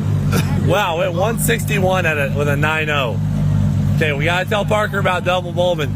Hey Nate, can you tell Parker about double Bowman after this? Yeah, but he's gotta wait for at least one light in the future. Explain to those of us at home that don't understand what double Bowman is. You can't light both stage bulbs unless the other guys lit at least one. Got it. Hear that, folks? So, one of those rules, we're going to give him a little bit of wiggle room. We got Cooper Baghetti in the left lane in the 2JZ swap Camaro, and then we have a true Supra in the right lane. I don't see a Christmas tree on this one, but I do see a big antenna. Now, is that considered a Christmas tree? No. But I don't think he's going to make it past this round, judging by the burnout. Yeah, we had... Unfortunately, that burnout didn't go to plan. We may have to tell this guy, you're done. Can I get a big you're done in the comments? You're done. That's our new favorite saying here at the Cletus crew. Oh, Cooper Baghetti looking like he may get a buy run today. That's a good one. Buy run, dude. That'd be big. That'd be big. Oh, they're purging the nitrous. These Supras have to use nitrous. The Supras do have to use nitrous to get the burnout going. They have such a small engine. Wow.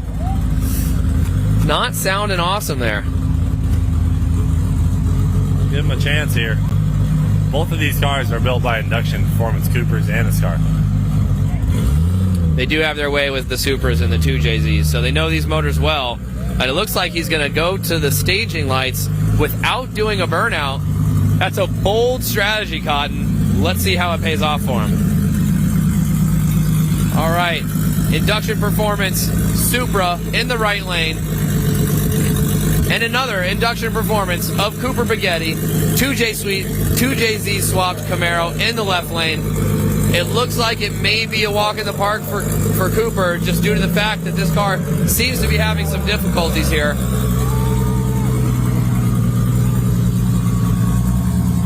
He got very clever with the Christmas tree. It's actually a flat Christmas tree, but it's definitely a Christmas tree.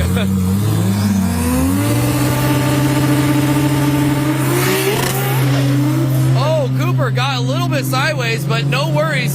He's going to take it home because the right lane did red light. It looks like the gentleman in the right lane wasn't really going to make a full pass anyways due to the difficulties he was having. My goodness. Cooper went really hard on it still and got sideways, backed out, got sideways again. All right, guys, up next, Doug in the El Toro of Motion Raceworks in the right lane, wreath on the front, 200 millimeter wreath. You heard it, folks. Christmas lights front, top, and rear. This thing's ready to rip. It's got a big turbo on the front of that car as well. Big do it for Cletus on the passenger window there. You guys have seen this car for some years now. It's been relatively the same, only adding more power as we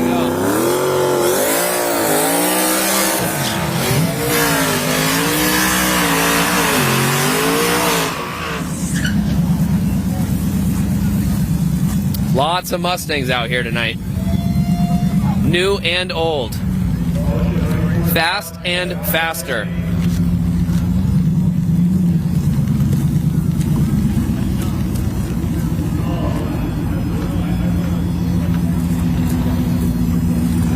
Okay. It's about to go down. Bolt roulette. Wow. El Toro out of the gate. A very fast bull went from the double bulb to green extremely quick. El Toro taking home the victory in 8.3 at 157, besting the left lane, who ran a 10.4 at 138. Dude, El Toro just slapped her full. Okay. This appears to be a pickup truck in the right lane. I can't tell if it's a Nissan or an old S10. Hard to see with the lights here, but very clean looking. Christmas tree in the bed, Santa's presents, filling that up, giving some extra rear wheel weight over that rear axle, hoping to get a little more grip as he makes a pass down that right lane.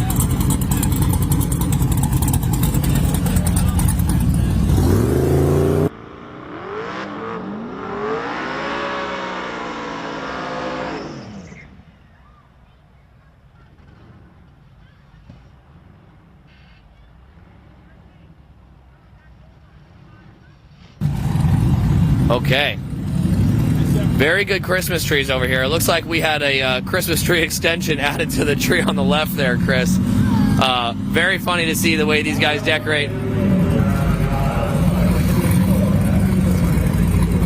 These tiny trucks tend to move.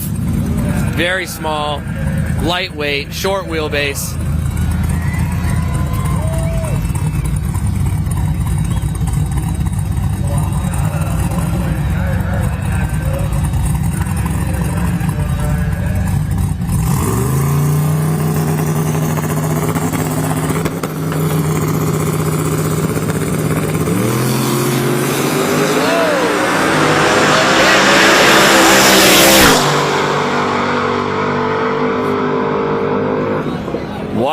Great pass, wheelie in the right lane, but left lane takes it home with an 8.3 at 161. And that's it, folks. That does bring conclusion to the round one of the second annual Christmas Tree Showdown here at Bradenton Motorsports Park in Florida.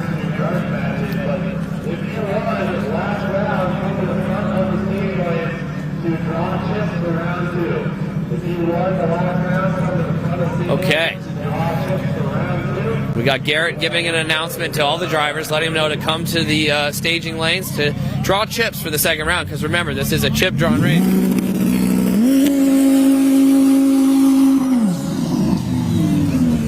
Wow. All right.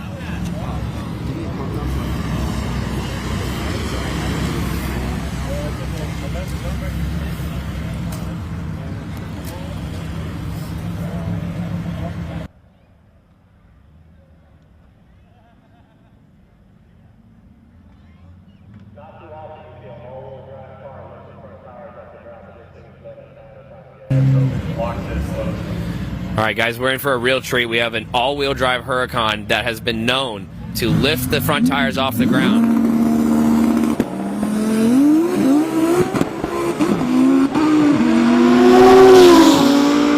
Oh my goodness. That was scary. It's like first, second, third. Yeah, whatever that was fast, and lots of banging, lots of popping, but a lot of moving. Okay, we're getting the track prepped as we transition into the second round of the second annual Christmas Tree Drag Race. I'm going to see if we can make our way to the pits and see if we can't check in with some of the drivers that are moving on to the next round.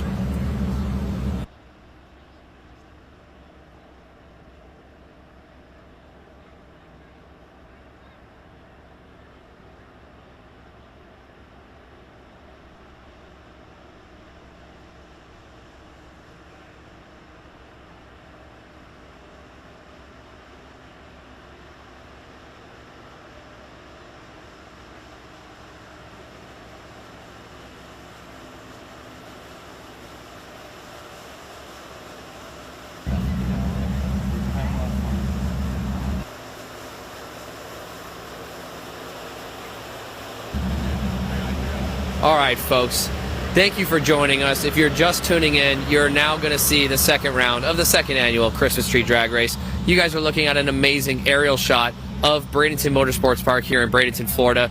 What an awesome time. Thank you all for tuning in at home. Over 30,000 viewers for a YouTube live event. This most certainly has to be trending. This is most certainly one of the most live action things we're going to see all Christmas week. We have thousands of fans here in the building. I want to say thank you. So take a break. Go grab another gingerbread cookie, wrap a present or two if you're falling a little bit behind the holidays, but get that eggnog glass full, get your Hell Yeah Brother special in your lap, because round 2 is about 5 minutes away from beginning. You heard that, folks. In about 5 minutes, we're going to be launching off round 2 of the second annual Christmas Tree Drag Race.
You know, it's going good, Josh.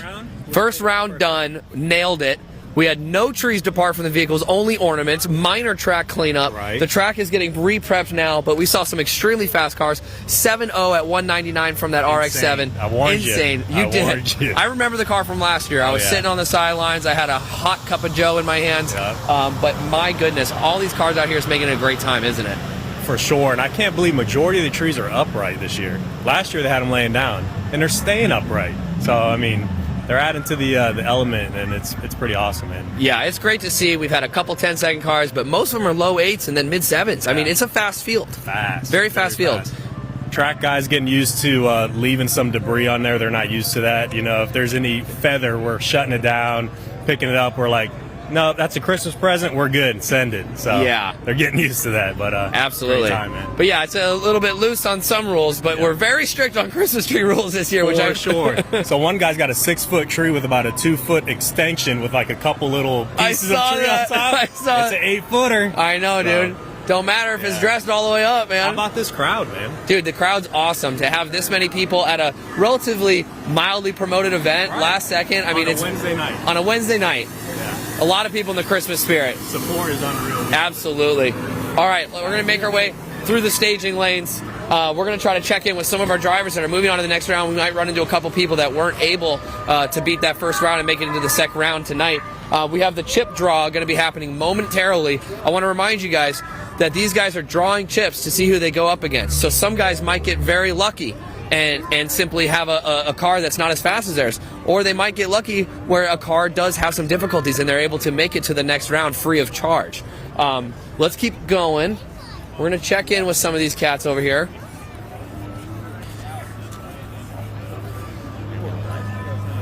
Okay. Now it looks like we got Mullet parked right here, chilling out. The computer on the top of the car, making sure all of his data's running good. Okay. Unfortunately, Ruby won't be making it to the next round. Let's check with Kevin real quick and see if he can give us a little bit of a diagnosis of what happened. Kevin, thumbs up, thumbs down. I mean, car ran good. For a shot in the dark, I'm happy with that. So. Good, and that's all that matters. Thanks for keeping it positive, dude.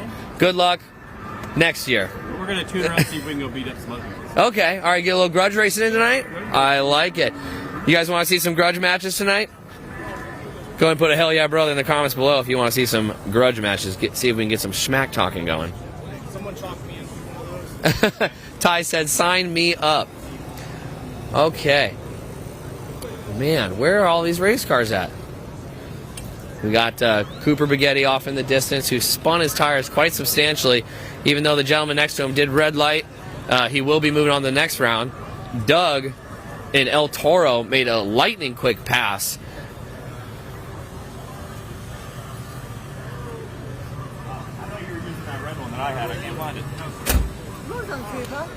Doug, I don't want to distract you, but you had a hell of a pass there. Yeah, dude. That light went green so damn quick. It after was. I was so shocked with how fast you were on it, dude. Yeah, man. Well, good thing it builds boost quick. But I know.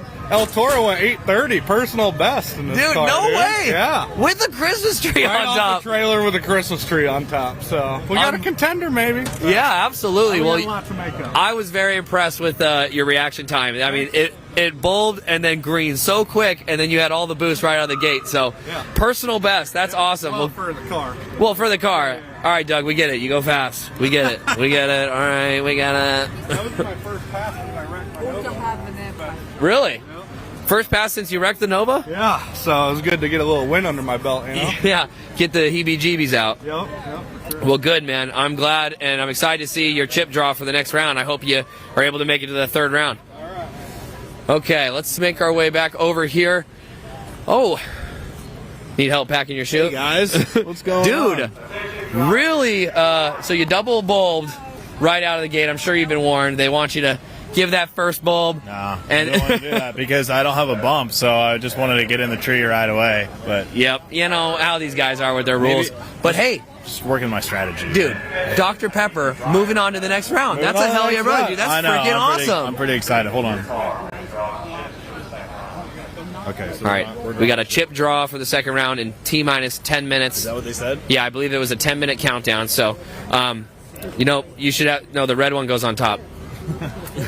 No, dude, that was awesome, man. I love watching you race, dude. Appreciate You it. I'm killed really it. hyped. I was screaming at the end of the track. I was like, let's go! Dude, awesome. I know. I bet you were ecstatic, dude. I I mean, was so pumped. dude, you're winning races. This is I sick. did. And I won a race. This is your rookie year of drag racing, like in It is, a competitive. 2021. Yeah, so It like is, for sure. you're coming to the conclusion. What have you learned? Tell us a little bit about the journey of starting drag racing and getting into the sport. When you got a top dog, You just got to go for it. I pretty much knew, I had entry level knowledge. I knew how to put a cold air intake on a car or an exhaust, but I just decided to buy a real race car and join in on the fun, and it's been such an incredible process, and I've learned so much. So if you're sitting on the couch watching this, get out there, get a car, have fun with it. Everybody's got to learn somehow, and everyone's more than willing to help at the track, so just do it. yeah, the community is extremely friendly. I'm They're gonna get back to yeah, do your thing. Yeah, absolutely. Thanks for watching. Hey, good game.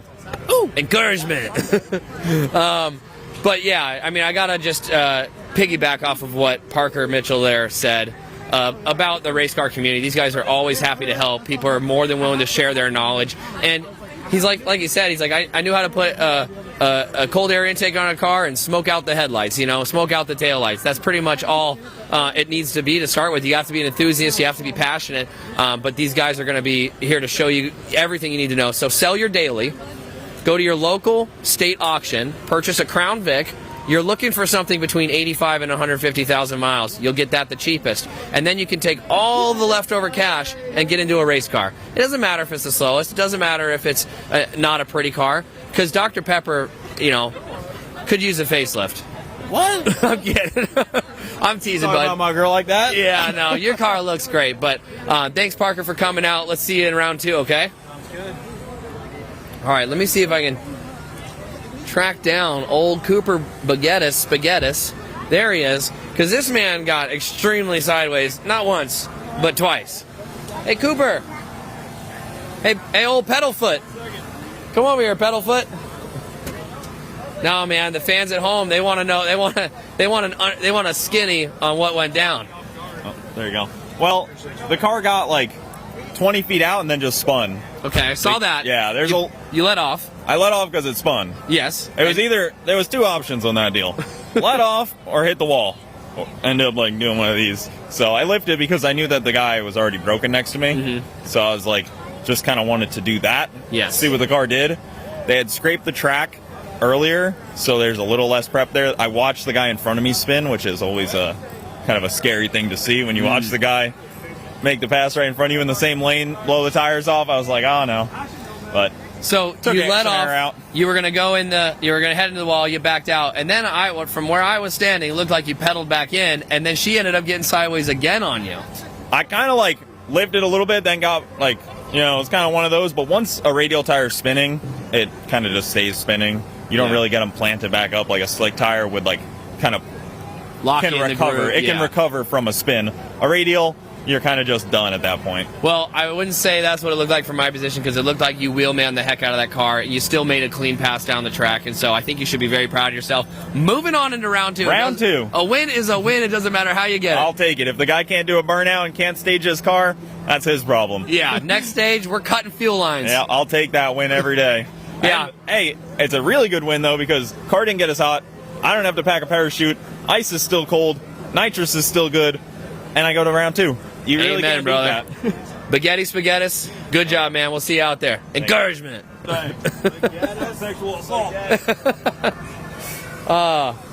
Man, that was... Here he was just fighting the car, but he was able to manage to keep it in there. Let's make our way over here.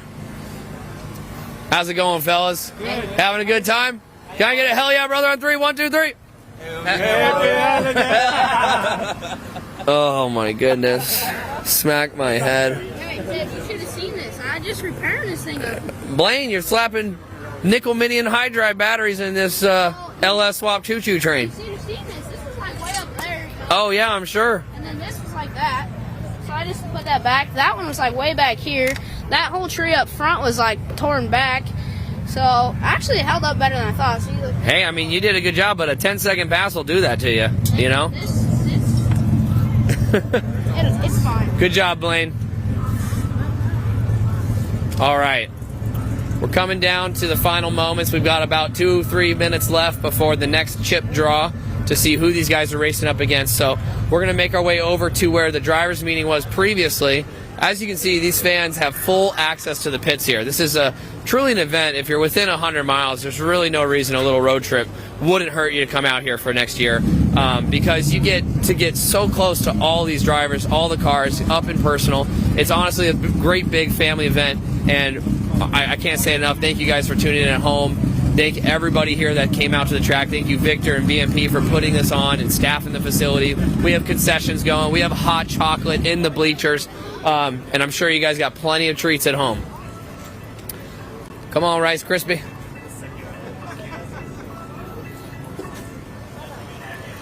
Okay. I'm going to go check in with LS George, who ran a little bit slower than he has in the past, but able to do it without a wheelie. Oh, no. Looks like the landscapers came too soon. Dude, I don't know what to do about this situation. All I know is it's still attached. So technically, still in it. And round 2. And in round 2, did not think the Blazer was going any rounds tonight. Well, everybody else is like 3 seconds faster than me though, so I'm just gonna let it do a big old wheelie. Yeah. Are you gonna purposely do a wheelie on this one? I mean, I was trying to, but Tuna Mall keeps turning it down on me. Dude, that dang my Tuna back. Mall, he's always trying to race with a bib on, you know? This ain't no little baby race out here. It's Christmas tree race. Yo, take off your Skechers shape-ups and let's put on some Nike Shocks and do Put on this some thing. New Balances and do a wheelie. The New Balance 257s, you know, I know you're a dad of 3 now, so. If you guys ever seen the show or the movie Instant Family, go watch it. Tag LS George in it. That story of his life, but great man, great father, and honestly, a pretty good driver, too.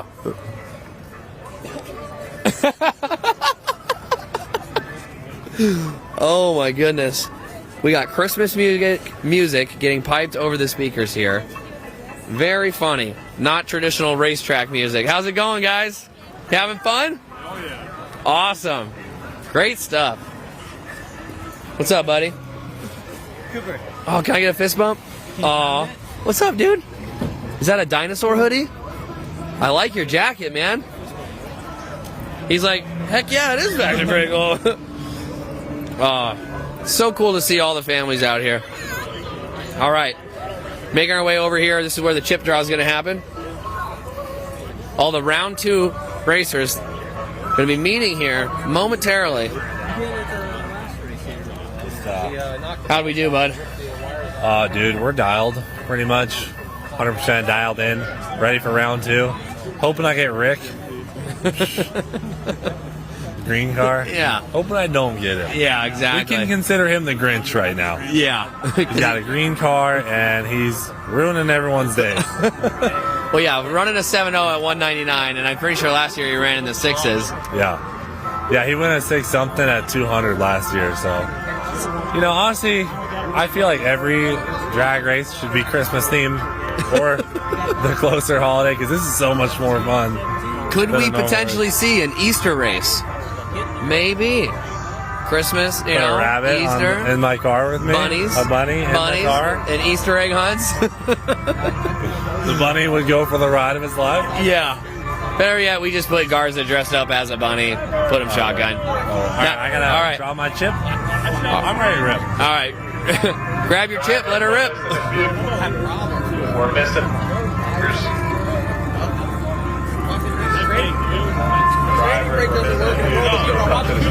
Okay. The chip draw is about to go down. Ready here for stage 2. We got old Parker Mitchell, LS George. We got Cletus McFarland. Oh, my boy. We got Rick in the RX-7. It's probably the last one, but we're here. Hey, we about to be Buenos Noches. Yeah. Can I get a Buenos Noches from you, gentlemen? Oh, big. Let's go do this. Wait, it's nighttime. What are we doing? Buenos Noches. But it'd be Buenos Noches. Buenos Noches.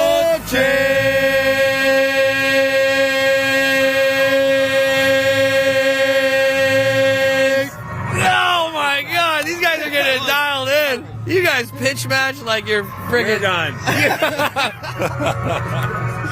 Oh my goodness. That was pretty good. You know, Buenos Dias is a staple, but every good night calls for a nice Buenos Noches, you know? It's almost Feliz Navidad. Could you imagine Santa Claus kicking the top off your chimney, jumping down, going, Buenos Noches! You're like, holy shit. That'd be pretty funny. That is funny. Yeah, dude, this Sweet is so honey. much fun. Dude, it really is. Thanks for joining the team, man, and just being a part of it. It's like people at home love you. Your personality, your energy is contagious. I love watching. I see you probably more often than a lot of people, and I crack up in these videos of you, so Dude, it's we so have so awesome much to watch. fun, dude. All right. Here we go. We got the principal telling us we're going to be late for class for the chip draw. All right. We're going to get in here.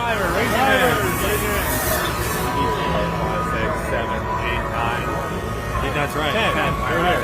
All right, all 10 drivers have arrived. 3 races, 4. You guys flip for lanes or decide on lanes if you can agree on that.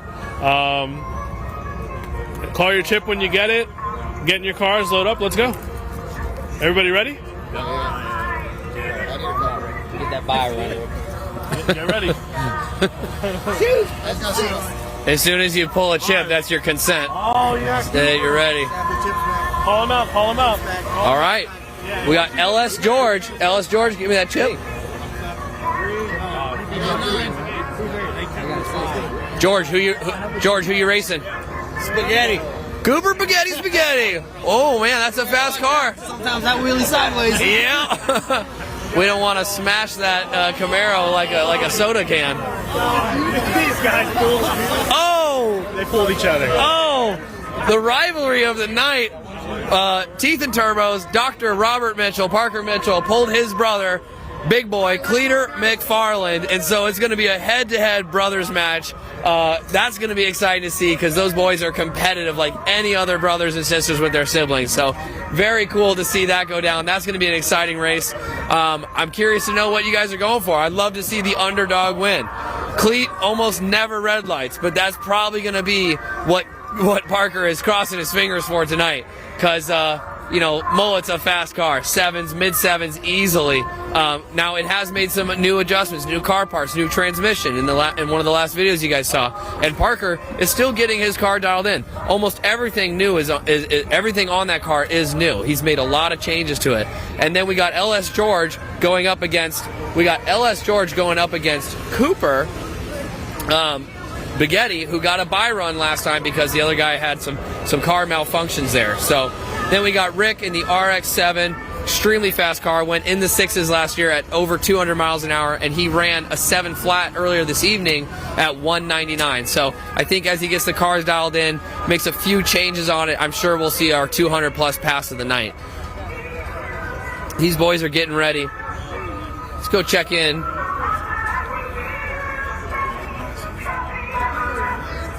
We got Kevin Smith, the Wizard. Now, Parker said you guys are going to need to pull out all the stops to beat him. Is that what we're doing here? Who we got next round? Parker, Teeth and Turbos, Dr. Pepper. Dreaming of sugar bumps and berries, Now, Parker did mention a strategy he was going to have earlier was, in order to win, all he has to do is make sure his Christmas tree falls off. So you better stand back there and guard that, because I saw... Let me go check my strap. Yeah. Let's... Make sure there's no partial cut. Yeah, because I know Parker very well, and I wouldn't put it past Parker to try to dismount this Christmas tree to disqualify him. All right. Yeah, wow. wait. These are ratchet strapped. That's not going anywhere. That is not going anywhere. I see that it started out here and now we're fully laid down. What happened? Well, we actually started out here. Yeah, I heard about that. The fans have already been told it started forward. On the way to the track, it blew off. Then we went backwards, and then now we made an adjustment to just fully upside down. Is that because we were just concerned it wasn't going to hang on? Yeah, there's a little too much freedom, knocked it down. Do a second strap for reassurance. Should be solid. Now, I understand you guys went with the fake Christmas tree. What do we got to do to see a real Christmas tree next year? Well, I think we have to get the Christmas trees before they're all sold out. Yeah. That's probably a big key. You know what would be really funny? What's that? My idea, I don't really need anyone credit for it, but if you guys buy a Christmas tree after Christmas, or pick one up on the side of the road and keep it all year long till next year, it'll be a dead Christmas tree. And so it'll still be a Christmas tree, but wouldn't it work? Yeah. A Christmas tree is a Christmas tree, right? It would probably throw all the leaves all over, all the pine needles. Yeah. Hey, I'm just saying. Right off. Could be a strategy worth trying. Oh, yeah. Okay. Oh my goodness gracious. Was that a firework or a backfire? I think it was a backfire. I got Crispy looking up into the sky trying to see if there's going to be a following explosion, but that was just a backfire from Rick in the RX-7. This is quite possibly the fastest car tonight, the winner of last year. Very reliable car, but extremely quick. George, I don't know, buddy. We need a jump over here. Yeah. Uh-oh. George is not starting up. Now, is that because we're running with no alternator, or what's the skinny? It needs a battery. Needs a battery. I adjusted the progressive so we can do a nice big wheelie for the fans next to Cooper. Yes. It killed the battery, so. Oh. Yeah. Way to go, dude. It's my fault. but owning it's half the battle, and I appreciate you for stepping up. I just want to do wheelies. Yeah, you just want to do wheelies. I just want to do hood rat things with my friends. Exactly. That's what we want to do.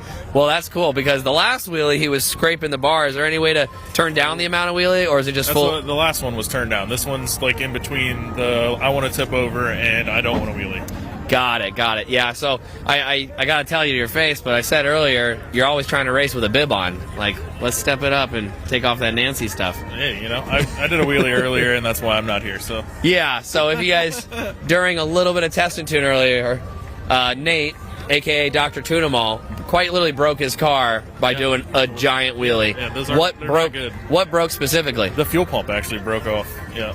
Okay. I had it in a very bad spot. I knew that. And I knew if I wheelied, it was going to be bad. And as soon as I came down, I was like, well, that's over with. Well, it's like when you build a race car, sometimes you slap it together to go to that race that night, and then you're like, okay, I'll change it later. New motor made a lot more power, and it's never wheelied before, so I gave it a little bit, and it went up. And then I pedaled it, and it kept going up. So, wow. Yeah, we came down fast. Well, cool. So once you get it dialed in, how fast do you think your car's going to go? I'm hoping to go low 460s to the 8. Okay. One last question before we get going here. How much rust came out of your car onto the track when you dropped it? We spray foamed the frame rail, so none of that comes out anymore. Oh, really? It's completely sealed off. Okay, that's good, because I've been to a race. It was out at Holly LS Fest where you just had... Dude, it's mud daubers actually. Oh, really? Yeah, it was mud daubers. It wasn't. So we filled the frame rail so they can't get out anymore. And that's we're awesome. Good to go. Well, good, man. All right. Well, thanks for coming out, helping the guys tune their cars. I see you in a lot of the channel, a lot of the videos, really helping these guys get dialed in. You're a wizard when it comes to setting those tunes and making these guys go faster. So I don't think they'd really be able to do what they do without your assistance and your help. So guys, jump on the Tune 'Em All channel. Go check them out. Always doing great YouTube videos, great content. Puts on an amazing show for the fans. I appreciate it, brother. All right. Have a good night tonight, man. Thanks, yep. All right. Okay. These cars are getting lined up in their order, getting ready.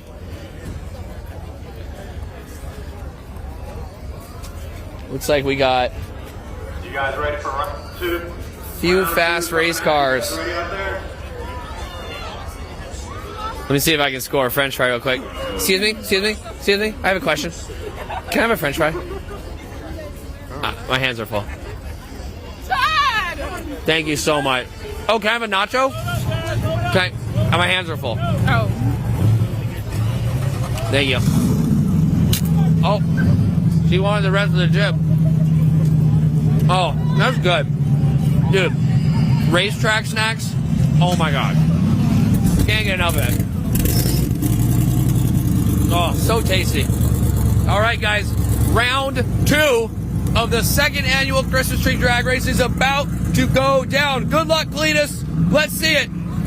Turbo John, he's sitting. Wow. What a beautiful looking steed there. Extremely pristine. That Nardo Gray El Camino. That Christmas tree is quite literally ratchet strapped to the rear. That thing's not coming off, so there will be no disqualification coming to Cletus this evening.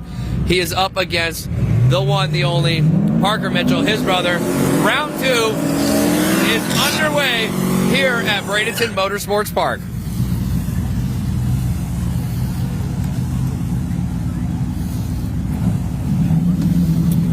Now this Mustang in the right lane went extremely quick last time. I believe it was about a 7.5. Had a great pass. So I'm sure we're going to see some great things. Now, again, Motion Raceworks, Doug in El Toro in the left lane. Extremely fast. That car builds boost like I've never seen before. It builds that boost extremely quickly, really allowing him to get a great jump. Stage is very clean. And he had a great reaction time last time, and I'm sure that that's going to come into play this time because these are 2 Fox bodies, extremely well built, extremely fast cars.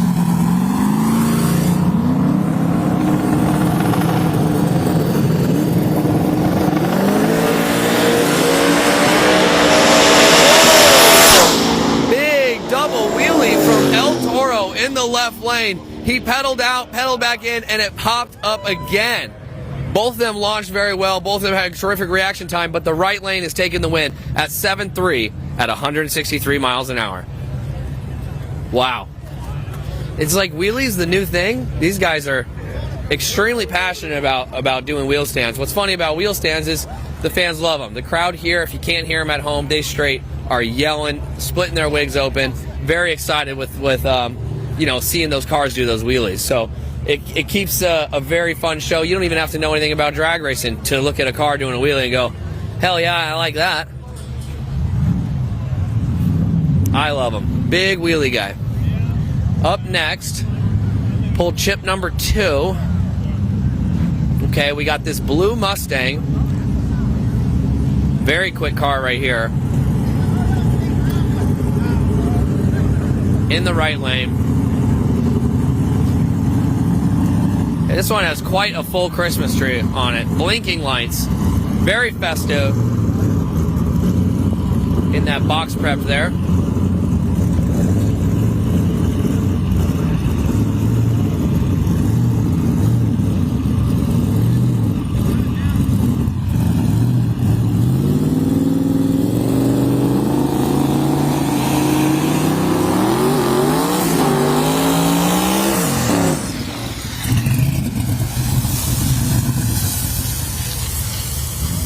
Okay. Those are some spicy warm-ups there.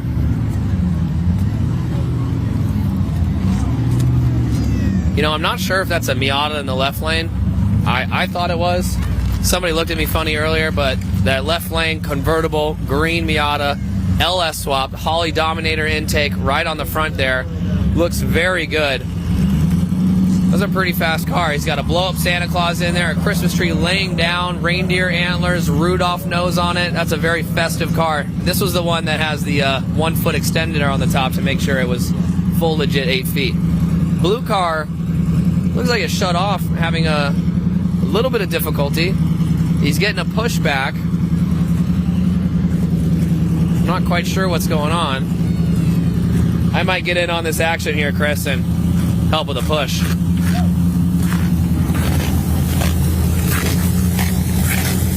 Oh, yep. Oh, I'm hearing from the crew chief there's a small leak on the rear, which is preventing him from making the pass of a lifetime. You know, Chris, sometimes you got to get your hands dirty.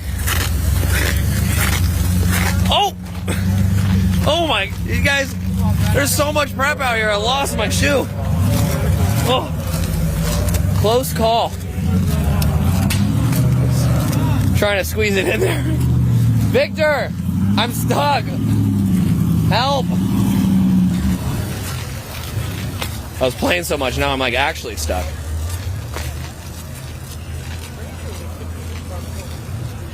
Oh my goodness. It's treacherous out here. Okay, so it looks like we got a little drip right here. Alec Karstens. Saw it. Thanks for joining. Hey, dude, I'm glad to be here.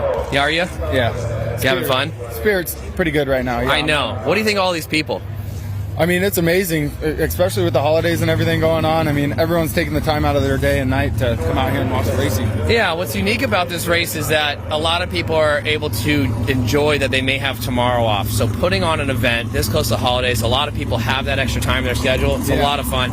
All right, guys. Who wouldn't want to miss this? Yeah, who wouldn't want to miss this? All right.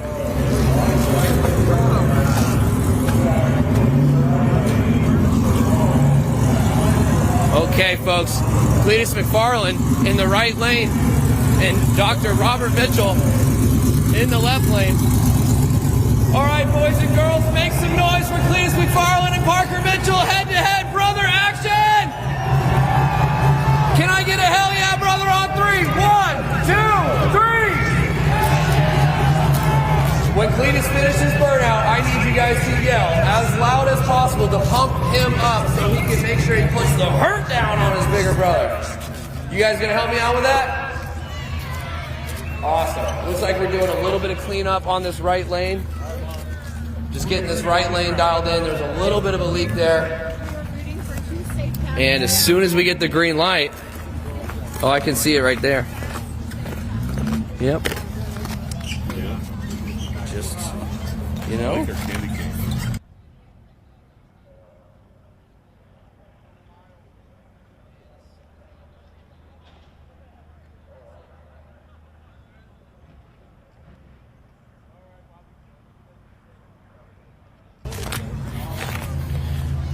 All right, boys and girls, they are cleaning up a little bit of a drip coming from that blue Mustang.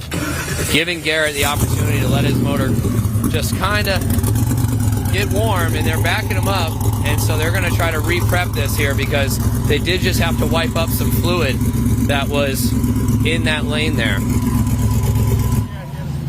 Okay. Every time with mullet. Yeah? Every time we pull up to the line, it's oiled down, car accident, you name it, we always have to back up. Yeah, but we have this wheelman, though. It's like he will go and drive through anything that the track brings, no matter who's in front of him, no matter what happens.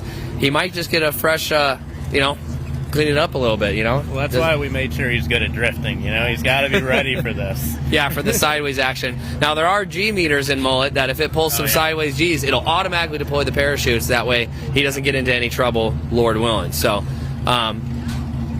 no, he's ready. I bet that gives you a lot of time to think when you're in the car and there's some track prep that needs to happen, or there's some track maintenance. They got to clean up a little bit of a spill or mess, and you're locked in, you're in the zone, and then right before you're about to go, they tell you can't. So I'm sure that definitely gets you pretty antsy when you're in the race car, in the cockpit, ready to rip, let her eat, tater chip. It definitely will throw a little damper in your, I would say, your momentum, your buildup. We got Parker Mitchell sitting next door, just outside of that the burnout box. He's most certainly going to need to back up there if he wants to have a good burnout. I'm surprised nobody's telling him to back up. Maybe we should tell him to back up. Let's get over here. Hey, bud. You want me to push you back so you can get in that water box again? No, she's got enough power to blow through the side. Oh, really? Big power car. Now, what do you think about racing your little brother, your little bigger brother? Well, it's a little tough break situation because he's obviously got a team of 10 guys and a $500,000 car to go way faster than I am, so definitely going to go slower unless he does something like spin off the line. But I'm going to try and get in his head a little bit, so we'll see how that works. It probably won't. He'll probably try to get in my head. It's just going to be a game-to-game situation. We'll see how it goes. That's a good way to put it, man. So what is your strategy? Are you just going to delay on stage in the second bulb or what? Can't say. Can't say. You hear that? Top secret strategy getting put together last second by Parker Mitchell in Dr. Pepper. Had a great first pass, but again, like he said, there's a team of amazing mechanics standing behind Cletus, helping him get his car down the track. But it's definitely not discouraging Parker. He's ready to rip. We got the tractor going out there, cleaning up that right lane a little bit. Hey, Josh. No, you can let them know what we're doing. I was just trying to... I'm helping the live audience at home. You're good. Okay. A little bit of pause in the action. This is part of racing, folks. We sometimes things happen on the track. We got to get it cleaned up. These are high horsepower cars, so we can't really run the risk of them not connecting with the track well. It's definitely a safety issue, but I think they're doing a great job here at BMP, keeping all these drivers safe, making sure the track is cleared of the debris and spills and things like that, which makes us have a good show, good racing, everything for you guys. It's really, you guys are the reason why we put this on. So we're getting this thing dialed in.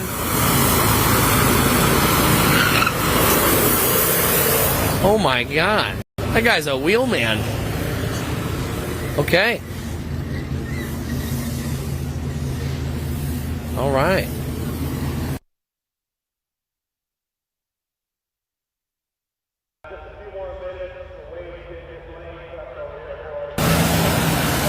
You're just tuning in here, guys. You're looking at an amazing aerial shot of Bradenton Motorsports Park. We have tons of fans here, people watching a great holiday show here. So if you're just tuning in, we have made only 2 passes this second round of the second annual Christmas Tree Drag Race. So up next, if you're just joining us, we have Cletus McFarland in the right lane in mullet, and then battling his brother, Parker Mitchell, in the left lane in the Teeth and Turbos Dr. Pepper Mustang. He has got, both of these guys have put a lot of parts on their vehicles in the last 10 or so days, and they're really out here running it, but they haven't had a lot of test and tune time. So I think these guys are definitely eager to see how their cars perform, and I think we're going to see a little bit of trickery at the light. These brothers are extremely competitive. I've been friends with them for several years, and I've gotten to watch their on the track and off the track competitiveness really come into play.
All right, guys, thank you for joining us back. We're in the left lane here. We just got the thumbs up from the track staff.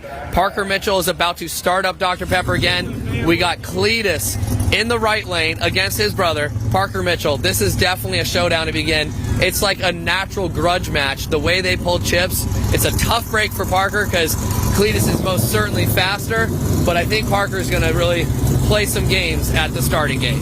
Sit back, relax, enjoy the show here at the midway through the second round of the second annual Christmas Tree Drag Race. Damn. Love the smell of race fuel.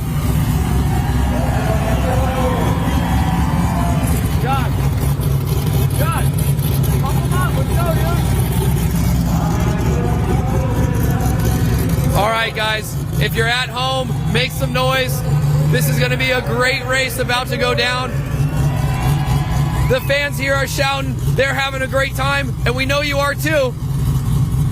A brother match, a family feud about to go down live on YouTube for all of you to watch. There Parker is. Double stage the bulbs again. I think that was part of his strategy, but now the track staff is telling him to back it up. Oh, man. They're really messing with him. Parker does not have a two-stage button right now, so he is unable to get in that moment properly.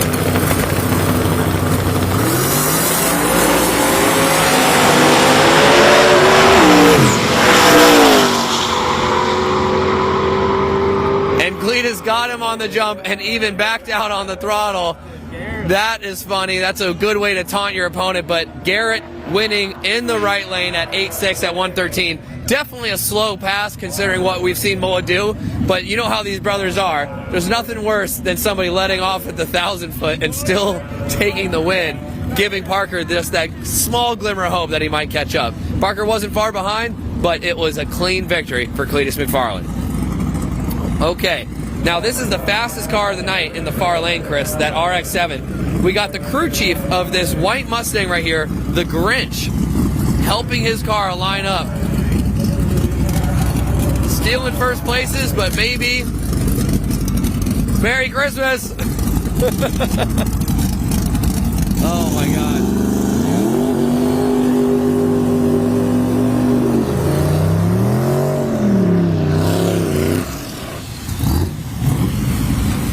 If I remember correctly, this white Mustang popped a big wheelie on his last run.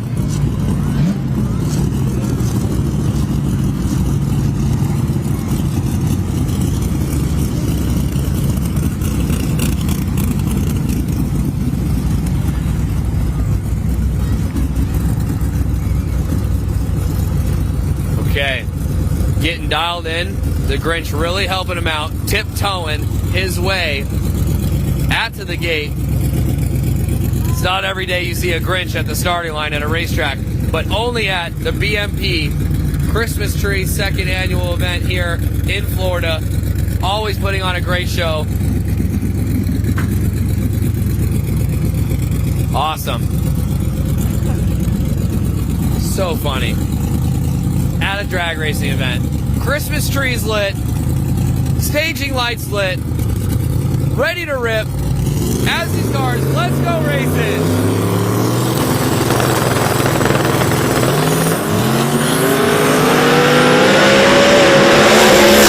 Santa Claus. 7-0 again at 201 miles an hour, the right lane. That RX-7 taking it against the white Mustang, which lost at an 8.5 at 143. It really was an unlucky draw, as you see the Grinch storming away, unhappy. He's probably going to take it out on all the little presents of all the boys and girls. Not a good way to go home. If a Grinch had a tail, it would be between his legs right now. Up next, we got LS George in the Blazer, up against Cooper Baghetti in the right lane, in the 2JZ swapped Camaro. Now, we did just talk with Dr. Tunamal, saying that he changed the tune a little bit because they know that George simply can't compete with Cooper's 2JZ Camaro. They definitely put a wheelie tune in here to try to get the fans spiced up here at the track. For those of you at home, go ahead and put a number 1 in the comments if you want George to send it to the moon in a wheelie in the Blazer.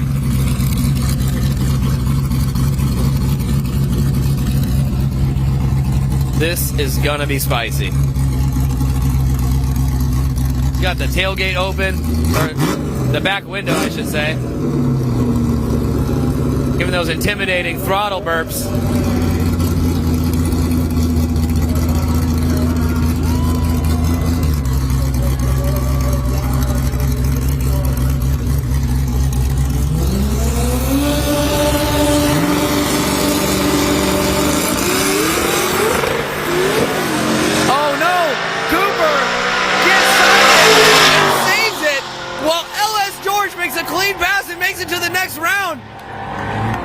Cooper Baghetti's able to save it. Ladies and gentlemen, put your hands together for Cooper saving it on that pass. That's how you drive a freaking race car. Keep clapping. Good job, folks. Thank you so much. Cooper saved that big pucker moment. Let me see this. Wow, George with a 10-6. Dude, wheelie is under control tonight. Dialed in. Looks like Coop got a lot of wheel speed. Happens. Track's getting colder. Oh, hold on. The track is getting colder, guys. It's getting a little sketch. Oh, good save by Coop. My boy George. Dude. Hey, Nate. Nate's got that wheelie dialed in, dude. Looking clean now. That was awesome. That was insane. Yeah, that was crazy. One more time for Cooper and LS George on that last pass, guys. I'm telling you, that was remarkable. I mean, it takes a lot of awareness, Chris. It takes a lot of awareness to keep that under control. He was most certainly heading towards the wall, and you saw those brakes lock up, and he came skidding to the halt. But when your car's sideways and you're no longer looking at the finish line and you're going sideways, I can't even imagine that level of fear. But the fact of the matter is this. No matter what you guys may think as to why it happened or what he could have done differently, the matter is that he was able to save it. And it's always something you never want to see a fellow racer, a fellow competitor, a friend get that close to a sketchy situation. So I'm proud of you, Cooper. When you watch this back and you get this footage, I promise you there's a lot of people here that were shouting your name and very impressed with your ability to save that. So it takes a real wheelman to keep that thing off the wall. So great job to you, man. But wow, we've seen some crazy racing. I mean, LS George, no wheelie, goes to the next round. That's what's crazy, is you can get partnered up with a really fast car and somehow things can happen to the point where you're going to go to the next round. And like Garrett said, you know, it was 57 degrees earlier. It's probably dropped another 3 or 4 degrees since we got the temperature readout. And so it's showing on the track, it takes a lot of heat out of the track, and that's causing these tires to not hook up as well as they need to in order to make these fast passes. Now, the cold air is great for these cars, great for these motors. They're able to really run much harder and compress more air into their engines, but it really kind of is that toss-up. You got good air temperature for the cars running, but the track temp is just a little low, and it's causing those tires to slip. As we make our way back to the burnout box here, I'm going to see who our next competitors are. It looks like we have that truck that was in the right lane last time. Had a great run.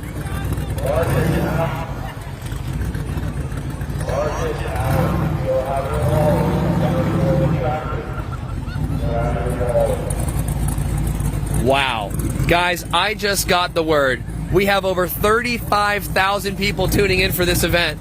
I want to thank you very much from the Cleetus McFarland team, all the staff here at BMP that put this on, Rice Krispie and the Project Prime team for putting this show on with the cameras, the angles, and everything they're bringing to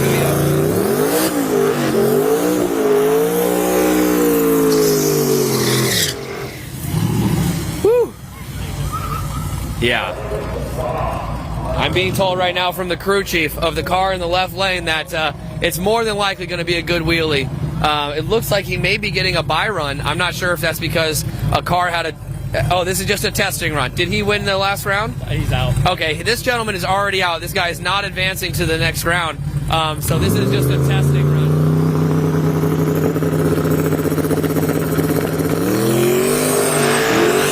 Oh my goodness gracious! Stay off the wall, stay off the wall. Oh, and he keeps it off the wall. Oh my goodness, Chris. We have not seen a wheelie like that in ages. The driver, we're running down the track right now to make sure the driver is safe. He got that thing off the ground so high that the back right tire came off the tarmac, off the surface of the track, and that's what caused him to go to the right, because that left tire was hooking and driving it around. He lands very hard down the center, and it resulted in that car shutting down, going to the left, and then just at the last moment when it looked like it was going to hit the wall, he saved it off the wall, got hard on the brakes, turned it right, and the driver is out of the car. The crowd is applauding because our driver gave the thumbs up, indicating that he is safe, all is well, and he is okay to race another day.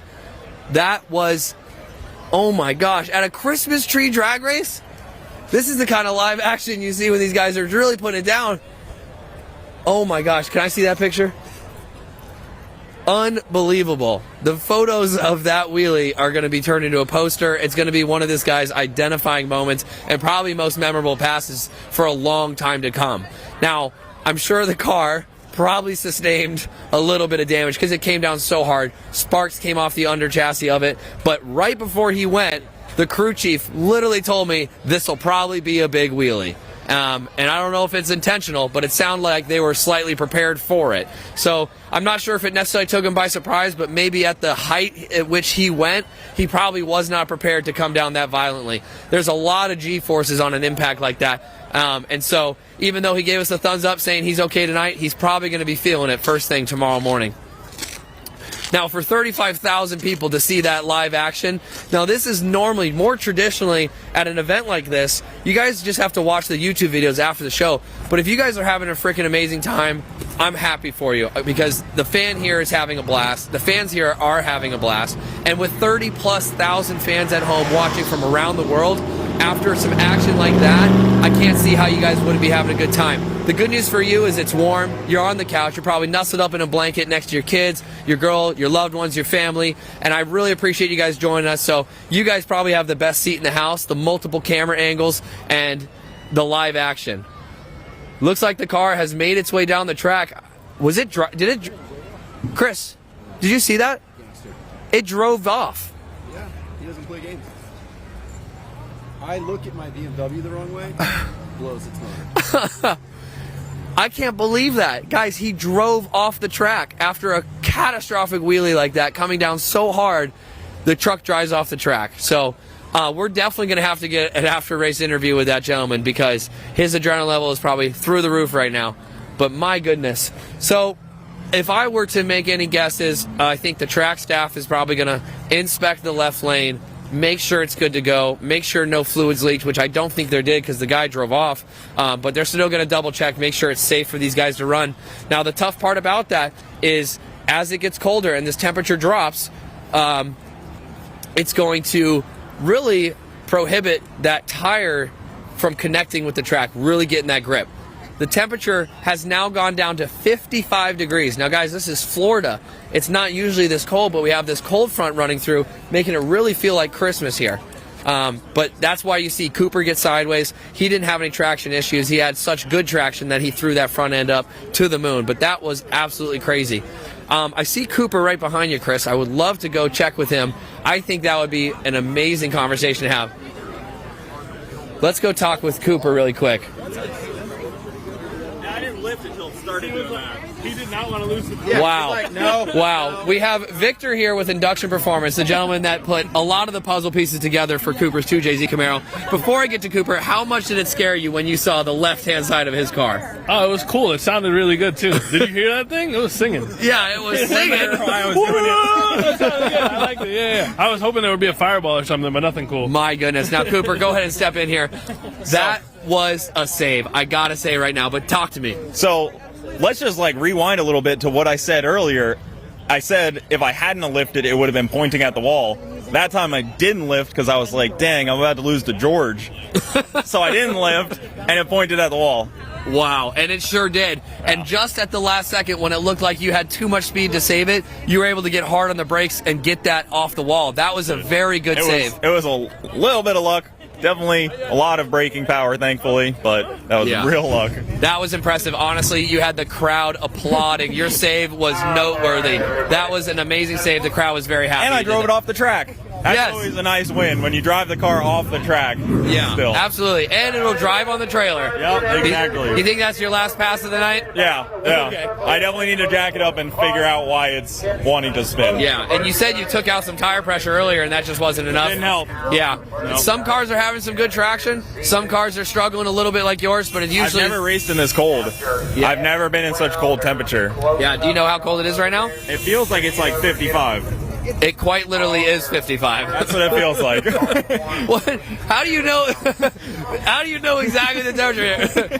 Yeah, we just had a temperature readout from the Project Prime meteorologist back at headquarters. Wow. Said it's 55 degrees out. All right, spot on. Yeah, dude, that was impressive. So I'm glad you saved it, man. I love your car. Love seeing you out here. Great job. Great racing. Car's still good. Shiny side's still down. Shiny-ish. But shiny side's still up. Still up. No.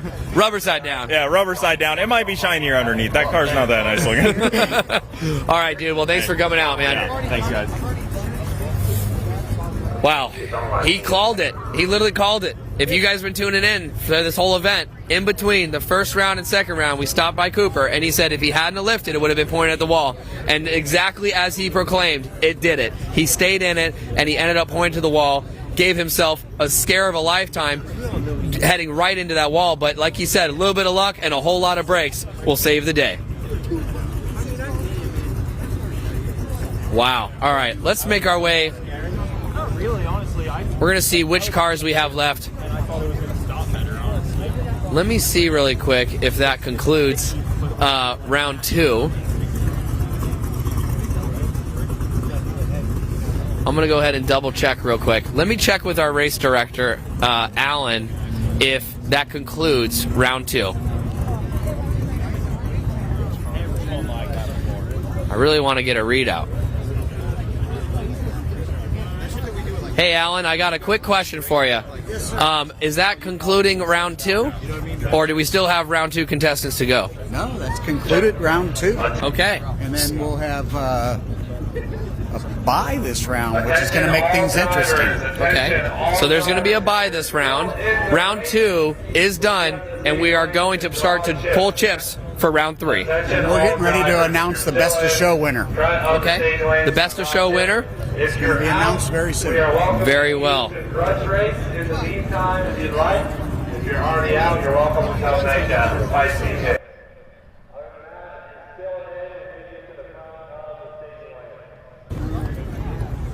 Okay, once again, folks, I want to let you know that that is the end of round two. Champion of the night is Jesse Lesko with the 1957 Chevy Bel Air.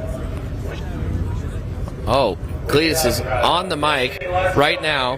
He is announcing the car show winner. Because once again, guys, this not only was a Christmas tree drag race, there was also a car show that took place that could decorate their car in the most festive manner. And I believe it was a 57 Bel Air that was just announced by Cletus that they did win the car show. So allegedly, he's going to be driving his car up here to the front of the line. Just that way we can all admire it and take a look at what he was able to do to decorate his car. As you guys are seeing here now, we have a live shot of Bradenton Motorsports Park. Again, such an amazing event. The fans have full access at an event like this. They're able to walk up next to the cars that are racing. There's no pit passes per se. Everyone gets the same access as the person that came in front of them or behind them at the track. It's such a cool way for people, kids, family, to get up close to the cars that they see on TV, see on YouTube, see on all of these channels, and get to admire the craftsmanship, the skill that goes into these vehicles, which makes them so fast and makes it able to go with these 7 and even 8 second passes. We had a pass tonight go over 200 miles an hour. Amazing. And 55 55 degrees here at Bradenton Motorsports Park in December of Florida, putting on the second annual Christmas tree drag race. This is an awesome time. Thank you guys for tuning in.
Yes, sir!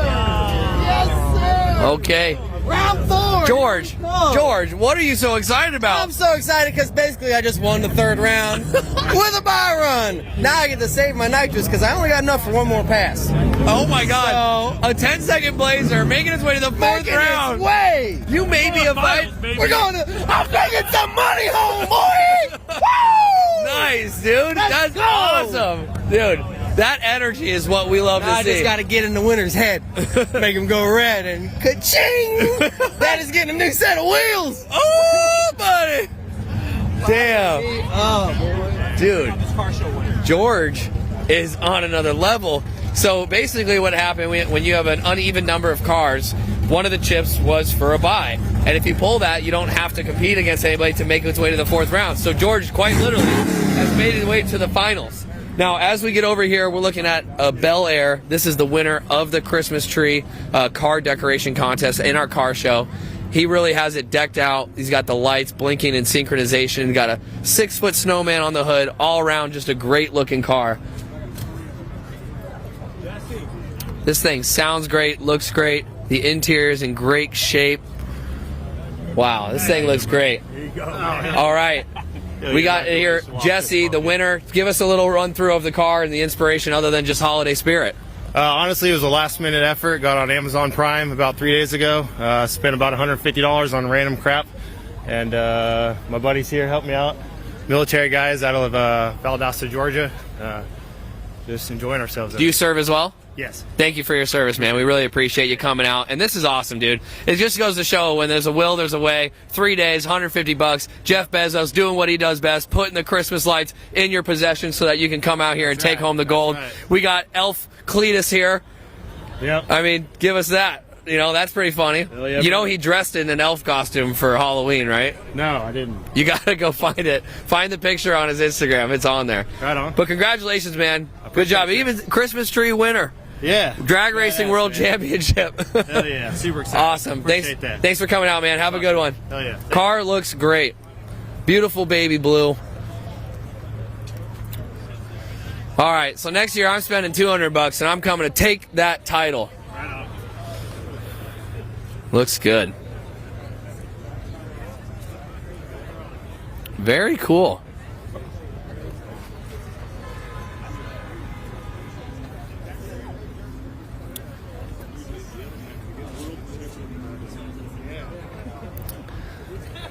You know, it just goes to show, you know, if you just tape the lights on it.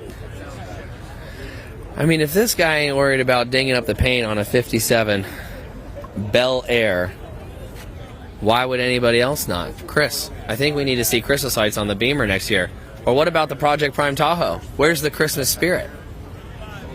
You know? Oh, I spent too much time setting up the cameras and this. Dude, you could put some lights on the Tahoe, all right? You and I both owe it to the fans to have more Christmas spirit. Okay? I'll hold us accountable. We will hold each other accountable. But there you go. Taking home a trophy. And did he also win $1 million? Or is that the winner of the drag race? 1 million. 1 millions. 1 million's monies. Okay.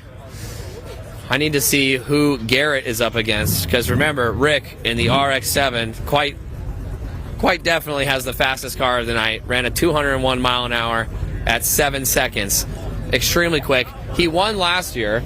He may be an undefeated champion of the Christmas Tree Drag Racing. Now, this is the second annual, but this is the first one that we've had fans at, and it's also the first one that we've been able to broadcast live on YouTube.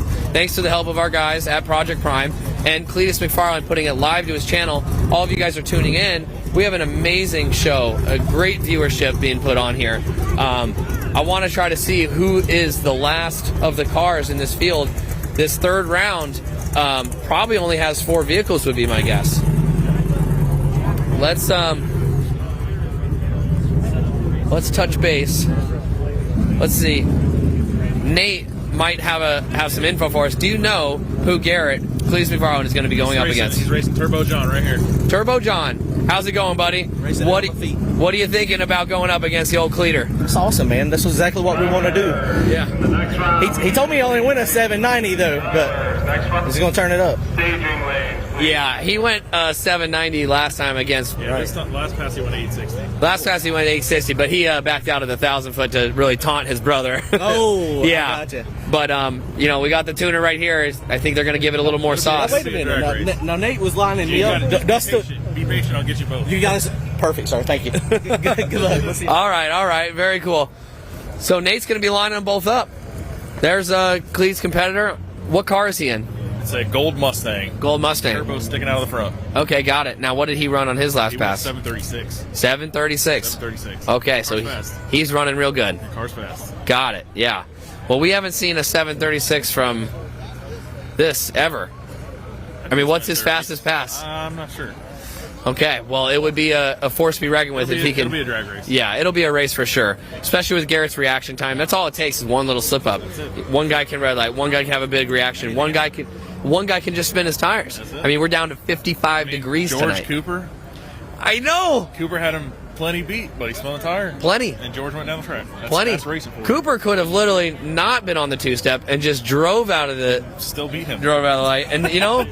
There's that part, it's like where you're like a drag racer and you just want to send it all the beans all the time. And then there's that like the disciplined winner in you. That's like something Kevin Smith would do. Yeah. Where he'd be like, well, I know I'm going to win, so why don't I just take it easy and win? That's it. But that goes to show decades of experience versus newer next generation racers. Yeah. Yeah, just send it. That's like me. That's why I don't race, because I probably would be broken the first time I went out there. What are you trying to say? I'm trying to say that you don't want me driving none of your stuff. Yeah, we'll make it happen one day. Yeah, we will for sure. Well, round 3 drivers are getting ready. How many cars are in round 3, Nate? We're unknown information. I think it's about 5 cars is what I'm being told. Those are the competitors we have left. Now remember, there was one getting the bye run, which was George, and he was extremely excited about it. And I would be too. It's amazing that a 10-second Blazer can still find its way into the final round of a drag race event where cars are going 8s, 7s, and even a 6-second car. it just goes to show racing, anything can happen in racing. We saw a crazy wheelie. We saw George keeping the wheels down in the Blazer, and so there's a lot of driving happening tonight. Cooper with an amazing save. This has quite been, there's definitely not been a lack of action tonight, so I'm so glad that we have all of you guys at home tuning in, listening to me rambling on, but I appreciate each and every one of you for coming out and making this show a possibility. Let's try to make our way into some of these other cars that we have. Oh, actually, you know what? Garrett's getting ready in Mullet. I think he's going to be making his way to the starting grid now. Okay. The announcement is coming over the loudspeakers here that the next round drivers are ready to go. You ready, Cletus, or what? Hello, people. I heard there's now 41 people on the live feed. Oh my gosh. Yeah, 41 people. 41 people. Yep. Thank you for watching, and I will let it rip Tater Chip on this pass. I will rip my Tater Chip. Oh my goodness. Get your Band-Aids and the gauze. This gentleman is committed to ripping his Tater Chip. Exactly. All right, that's all I have to say, and God bless America. Hell yeah, brother. Cletus, good luck out there, man. Yeah, dude. Love you too, man. Oh. Is that the right one? Yeah. Oh. I built the car. I'm pretty sure that's the one that goes in there. What goes in here? Fire. I know what comes out of there. Bald eagles. America. Just freedom. Awesome. What a clean looking race car. Can we talk about this? The man said he would rip his Tater Chip on this next pass. I'm not quite sure what that means. But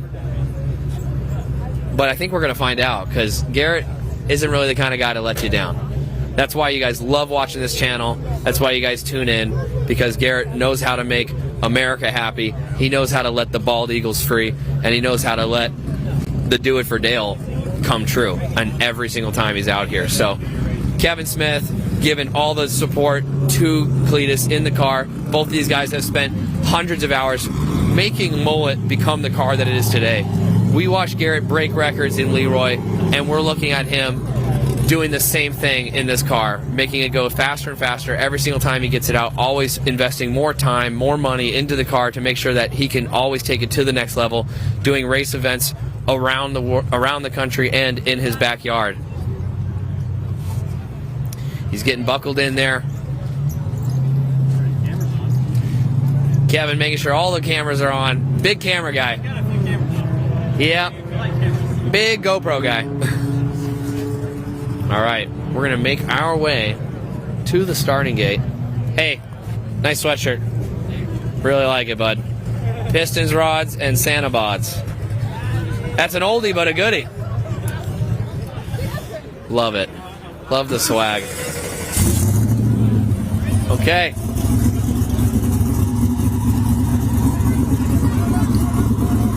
That truck is mean looking. Thank you. Watch out, lower left. All right.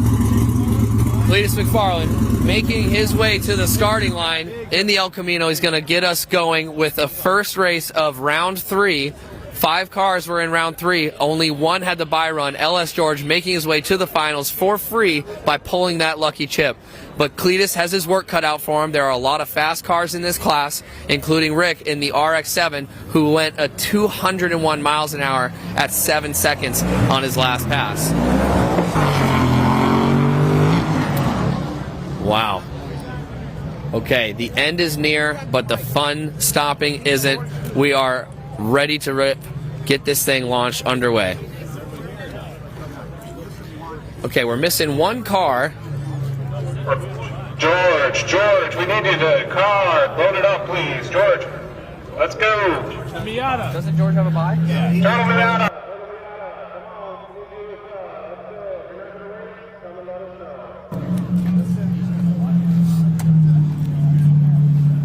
Just waiting on one last car to make his way to the grid.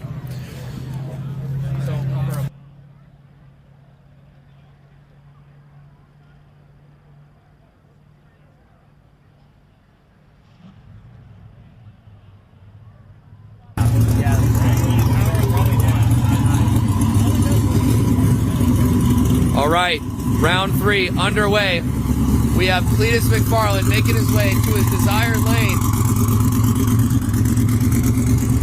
The track is cold, folks. The temperature is cold, folks. Mullet has its work cut out for him in the gold Fox body, which ran a 7.3 on his last pass. That's definitely faster than Mullet has been going tonight.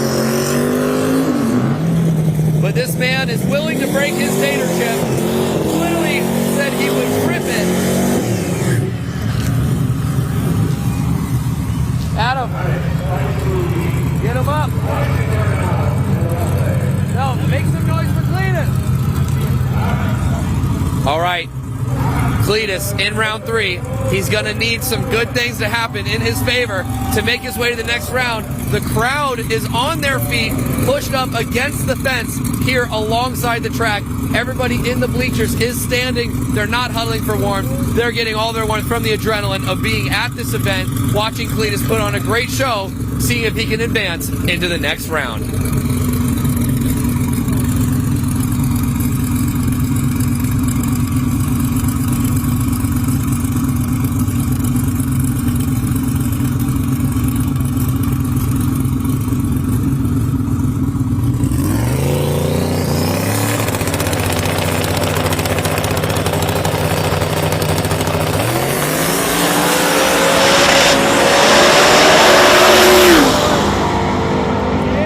It's a close race. Oh!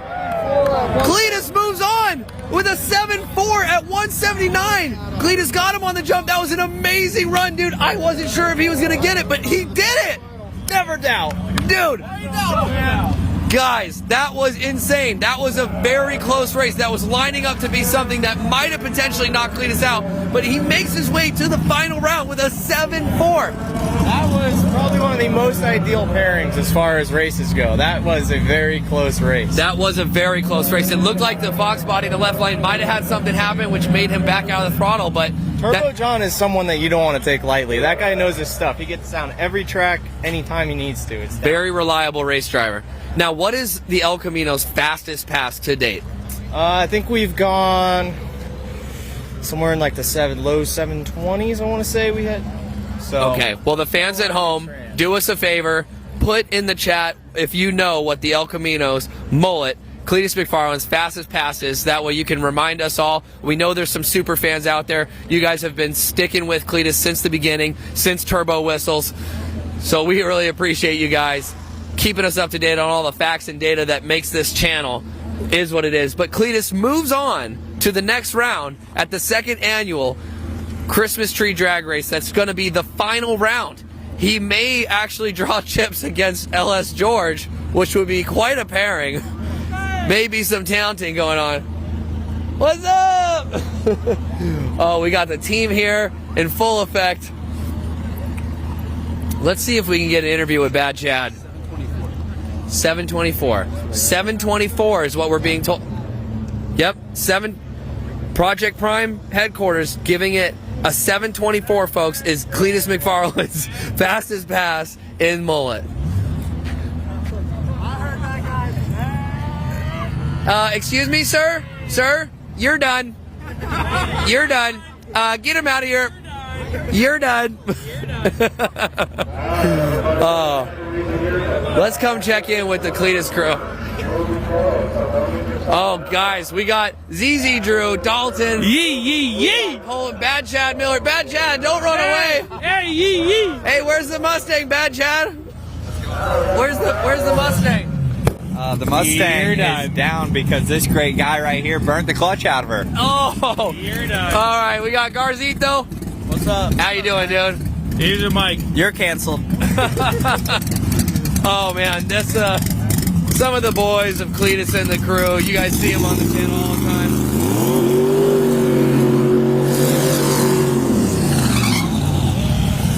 All right, guys, in the right lane, that RX-7 is the fastest car of the night up against the Miata in the left lane. This green car, the RX-7, is so consistent. It absolutely blows my mind. This man has built his car extremely well and put it in a place where it can consistently put down 7-second passes like a freaking laser. And it doesn't seem to have any traction issues. Even though it is 55 degrees out here in Bradenton, Florida, he's still not having a single issue hooking it up. Plenty of power, knows how to put it down to the ground. Get ready, folks. Hang on to the edge of your seats, your lazy boy sofa, because this man's about to go fast.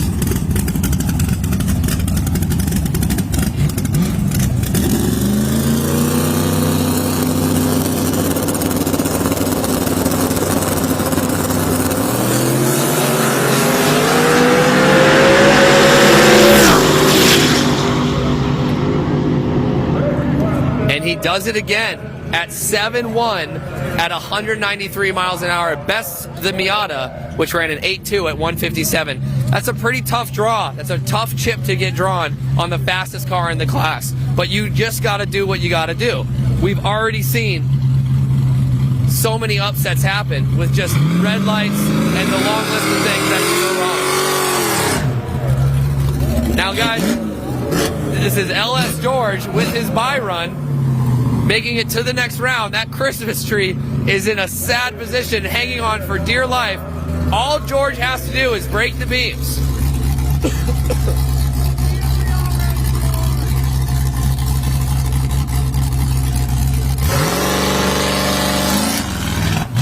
Oh, no! Uh-oh. What could have gone wrong? It definitely seemed like something popped on there. He bogged down on that one. Okay, the team's saying there might have been a nitrous issue, making it have no nitrous on that launch. But I do know George was probably trying to take it cautious just because he had the buy. There's no reason to go all out. Now, looks like here we got a junior dragster.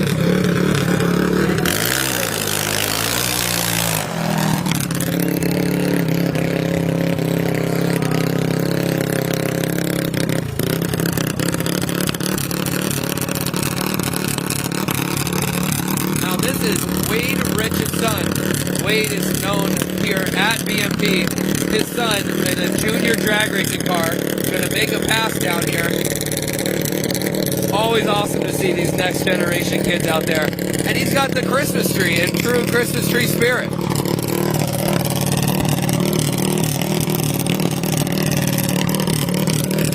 That dragster is not quiet.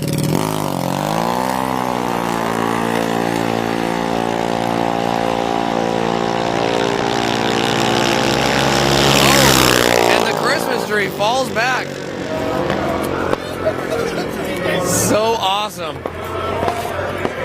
Great round of applause from the fans on that one. They're very excited to see that. I love how right before the quarter mile ended, the Christmas tree falls right down for that active arrow, as we call it. Okay, that concludes round 3 of the second annual Christmas tree drag race. We do know that Cletus is moving on. Won a great race against the Fox body, the gold Fox body. We know George is moving on, and we know the RX-7 is moving on. So we have 3 cars right there. I believe there's one more that made it to, I think, is that, if we had 5 before, 4 at a buy, or 1 at a buy, we're down to what, 3 cars? Wow. So we got Cletus in the finals, George in the finals, and then I believe it's Rick in the RX-7. Man, I wish let's talk to you, sir. What's your name? Paul. Paul, now you're working the event here tonight for us, right, Paul? Yes. Okay, so I'm a little bit less educated than I should be on how drag racing works in the finals when you have 3 cars. How does that work? Well, you have 2 cars, and then you have a bye, and then they go to the final. So one car is going to pull the chip to get the bye, and they're going to end up in the actual final. Automatically, yeah. Automatically. Now, what do you think about that Blazer that runs 10 seconds? Do you think he's going to pull the buy chip twice in a row? He could. It's possible. Anybody could. The odds are in his favor. 1 out of 3. I mean, it's a 33.33 chance of getting that chip. Correct. It's going to be what he needs to take it to the finals. He will. Yeah. Now, what about Rick in the RX-7? Very fast car, extremely consistent, up against Cletus in the El Camino. He went 200 miles an hour without the tree on the top and 200 miles an hour with the tree on top. So the guy's just good. Yeah, he's just a good driver, amazing reaction time. So it's going to be pretty crazy to see. It'll be some good racing. We would need to have something mess up with that in order for Cletus to win. It's just, or even George for that matter. All right, thanks for talking with us. Merry Christmas. Merry Christmas to you too. Okay, now we're going to make our way to the pits.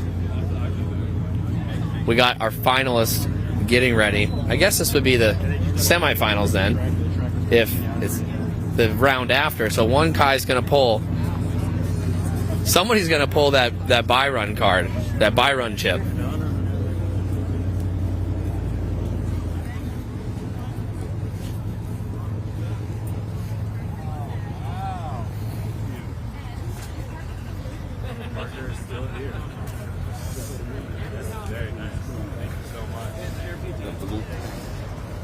Let's see if we can see what George is doing over here. Hey, George, was your car running on nitrous last time or no? No nitrous last time, but I was gonna try to do a big wheelie, but didn't get my progressor dialed in right on time. So sounded like something went a little wonky. Yeah, it was no nitrous. No nitrous, okay, because you're saving it. Now, I was just talking with one of the guys putting on the track event here. There's literally a 33.3% chance that you pull the buy chip again. Like, what? Pretty good possibility. What a Christmas story that would be if you did that again. That would be unreal. Do you think we could see the fans at home maybe a flat ground backflip attempt if you pull the buy chip again? Most definitely. You'll attempt a backflip? Most definitely. Well, oh my God! Good nitrous bottle, but I will definitely attempt it with one of the used ones. Gotcha. For sure. Well, dude. Easy. You're done. Cletus yells from the back of his car that he either has Cletus to go up against or Rick in the RX-7, and George says, "Walk in the park, easy." George has all the confidence he needs to take. I'm worried. Hey, no. George, are you worried? Not at all. Not at all. Not a care in the world. I need that buy run like a fish needs an umbrella.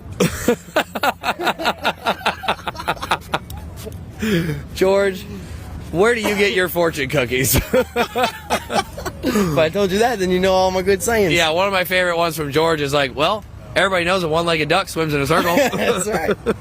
You ain't seen it? Don't chop a leg off and watch it. Oh, George, you crack us up. George is the best. Can I get a hell yeah, George, in the comments, or just a buenos dias? Because that man, big buenos dias. Yeah, we'll do both.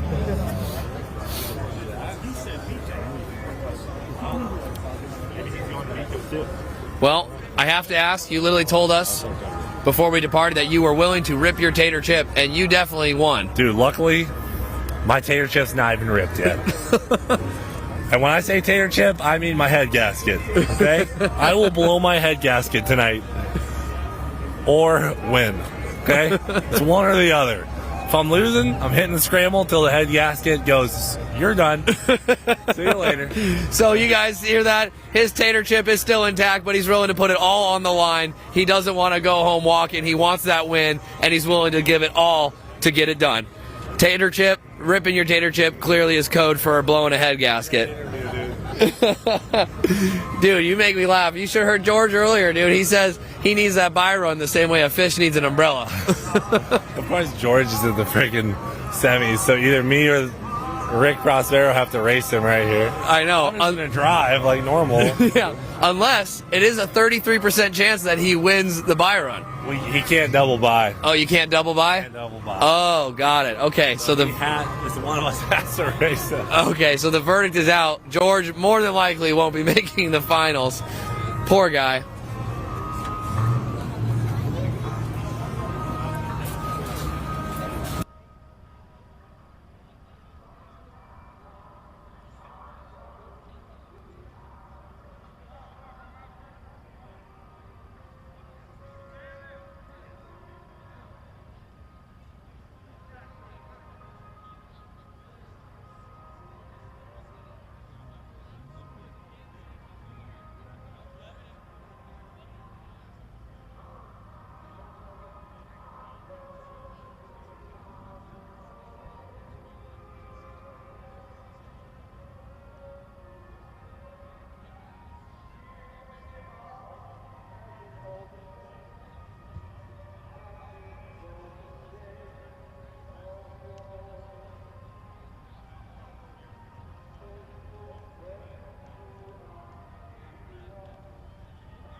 All right, so for those of you at home, we're here with Ty and Zach. They're doing a little bit of work to mull it, but they're telling me that there's actually not enough heat in the motor. What are you guys doing to get some more heat into the motor?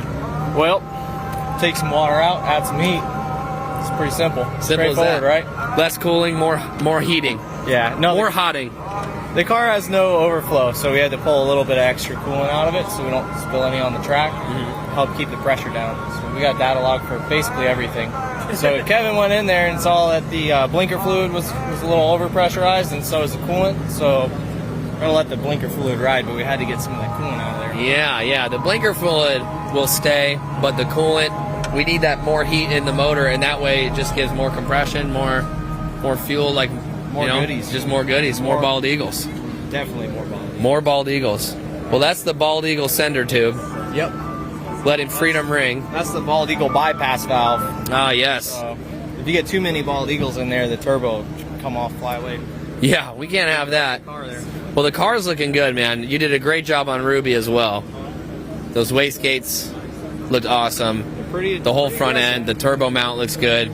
I mean, the car's come a long way from the mounting of the turbo previously. It doesn't bounce around quite like it used to. But I was literally there at the shop the day that was welded and put together, and I was just sitting in the background holding my lips. I don't know nothing about racing, but I did know that looked pretty janky. I don't know a lot, but I know that's probably not proper. Yeah, when your car looks closer to scaffolding than a race car. It's like, all right, is this a construction project? When we go to the track, you could climb to the top of the turbo and get good cell service sometimes, so that was nice. Yeah, it was high up there. Yeah, now we got to figure out something else when we go to the tracks. It's not quite so high. But No, but the cars are looking good. I'm happy to hear you guys made an adjustment. Like you said, you have data logs for so much information on this car. When you're at that 2,000 horsepower mark, you have to be constantly analyzing the way the car is performing to make sure you're getting the most out of it. Because when you pour a ton of money into the sport, into a car like this, into a machine like this, you really have to pull out that data so you can constantly evolve and get better, especially when you're racing up against the best competitors out there. Yeah, and when you look at mullet especially, this isn't really so much of a gas and go operation anymore. Every pass we have to make suspension changes and adjustments. We have to be into laptop tuning. Zach's running around like a crazy person going through everything known to man that we have to double over. This is a real serious car at this level. Yeah. And for those of you guys that don't know, Ty's experience, he came from doing work on Pro Mods. You were on a Pro Mod team, and so I worked at a chassis shop. So you got to understand a lot about that $500,000 race car range and what they go through in order to make those cars reliable and consistent. Yep. Yeah, this isn't anywhere near a Pro Mod, but when you do get to this level, things get a lot more serious. There isn't so many show up to the track and drink a Mountain Dew and go hit the track. Yeah, it's not like the old days where Ruby was just a set it and forget it. Reliable passes all the time, but it sounds like you're very confident with what you guys have put together. You know the car very well, and it allows you to be confident in saying, looking at the data and going, okay, we're making a suspension adjustment, we're making a coolant adjustment, we're making all these things because we know exactly where the car needs a little bit more. Yeah, and a good example of that is actually today we had the car in the scales again. We went through the suspension again. We came here before this race and tested and had got it way more straightened out to where the car is real dialed. We make big changes like we did different transmissions, the weight goes in different places, and the car will start reacting different. So yeah, absolutely. But you know, I think like you said, when you're at the shop adjusting that suspension, just being able to look at adding new parts, that weight distribution changing, how differently that would affect a pass, because in this sport, a tenth of a second could mean a win or not even making it into qualifying.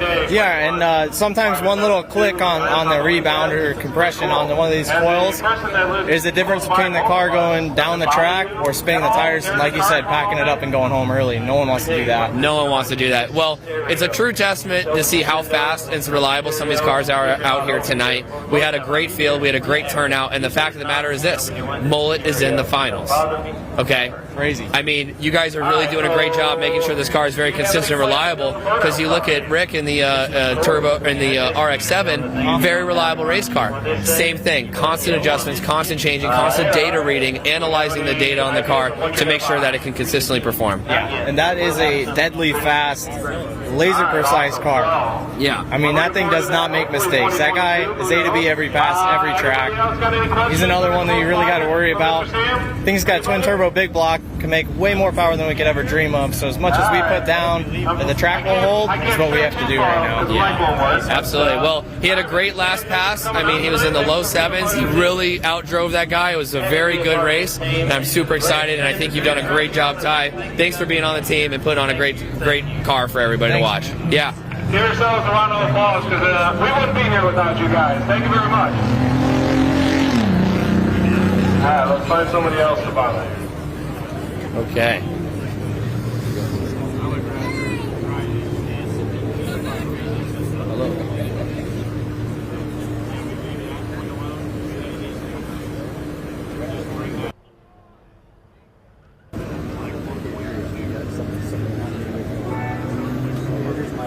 Kevin doesn't own anything normal. Everything's over the top fancy, man.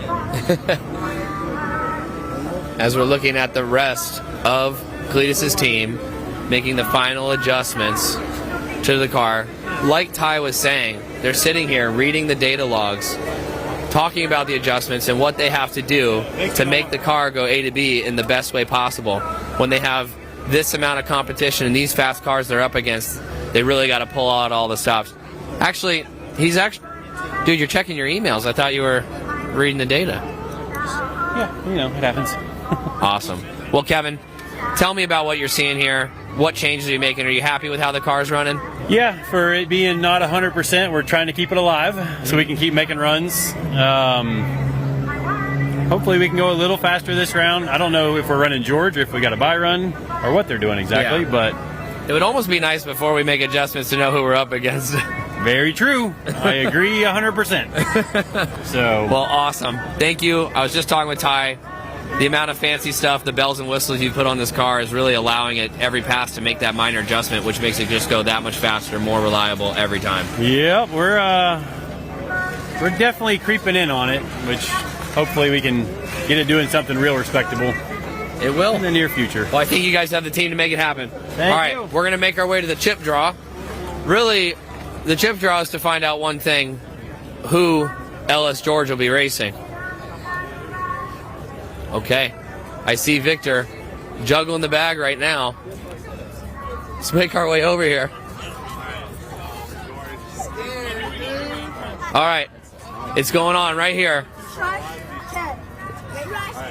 It's the Blazer and the two fastest cars in the final three. The way I see it on the leaderboard is the three fastest cars in the final, you know? Exactly. All right, so exactly. George picks first. If he picks the bye, you gotta put the chip back you in. can't draw a bye twice. So you get pick first.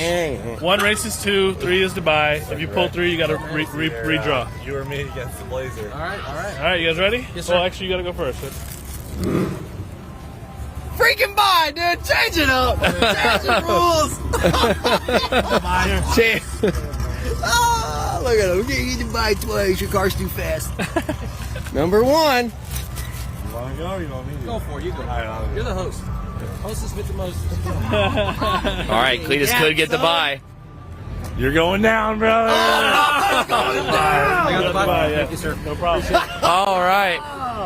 So you guys see that? Cletus is going to be going up head-to-head with LS George. Are you ready, Blazer?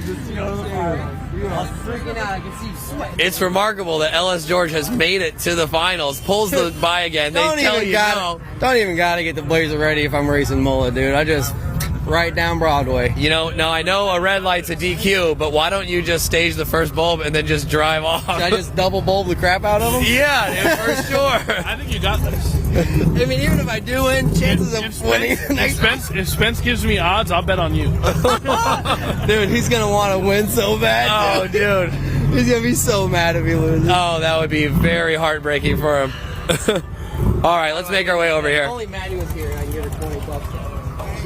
Is that it? Oh, I have it in my back pocket. I had the light. I was like, took it. Sorry. I accidentally commandeered my man's phone.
figured you might have. Yeah, As you found it.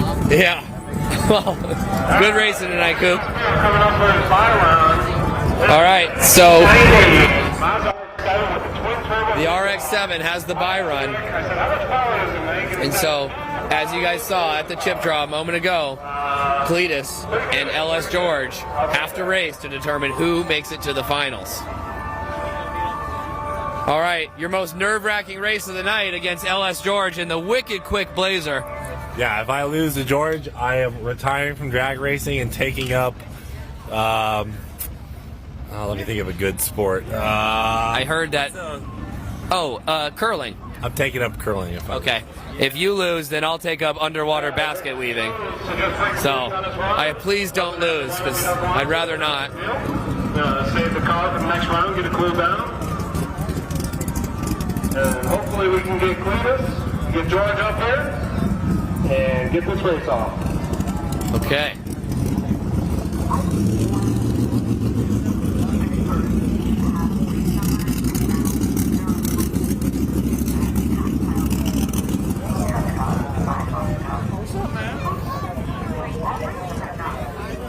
All right, Cletus and George getting ready for this race, because this race is going to determine who goes to the finals.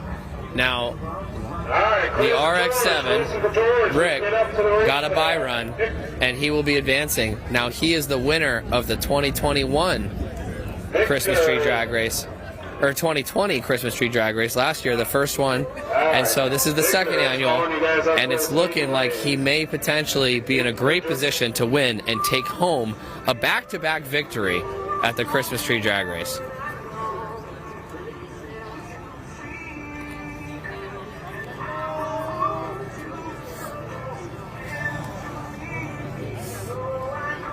Oh, such a good time. Everybody's in good holiday spirit. People are smiling. People are dressed festively. There's a lot of Cletus Christmas apparel, the throwback swag. It's pretty fun out here. It has dropped another degree, for those of you that know or care. It's 54 degrees out here now. It literally is chilly, and I'm wearing a blazer, which has no warmth capabilities whatsoever. So, here it is, folks. A race that should not be too difficult for Mullet. Quite literally wouldn't even need to be on the two-step. He could literally just drive around George, and I'm curious to know if they're going to try to make a hard pass just for data purposes to help the car get tuned in for the finals, or if they're just going to drive out of this one for the simplicity and the ease of it. Now, both contestants still have their Christmas trees intact. Both Christmas trees are still on the car, and it seems like we've had no Christmas trees dismount from the vehicles this year. They've managed to stay on there, which I anticipated there'd be a few more that would back out. But all the Christmas trees are staying on. Nobody's been disqualified.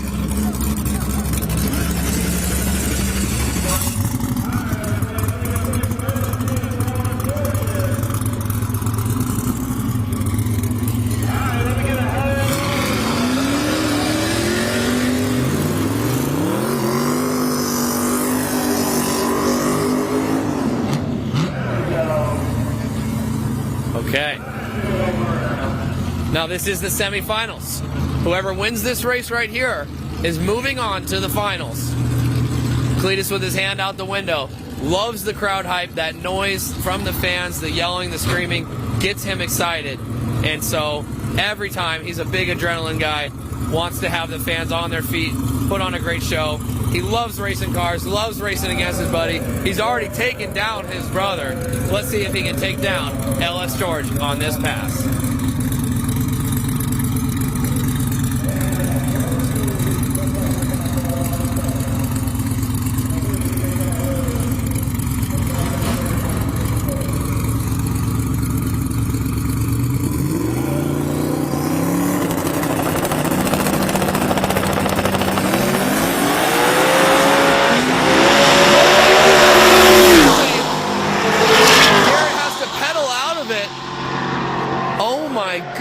Gracious.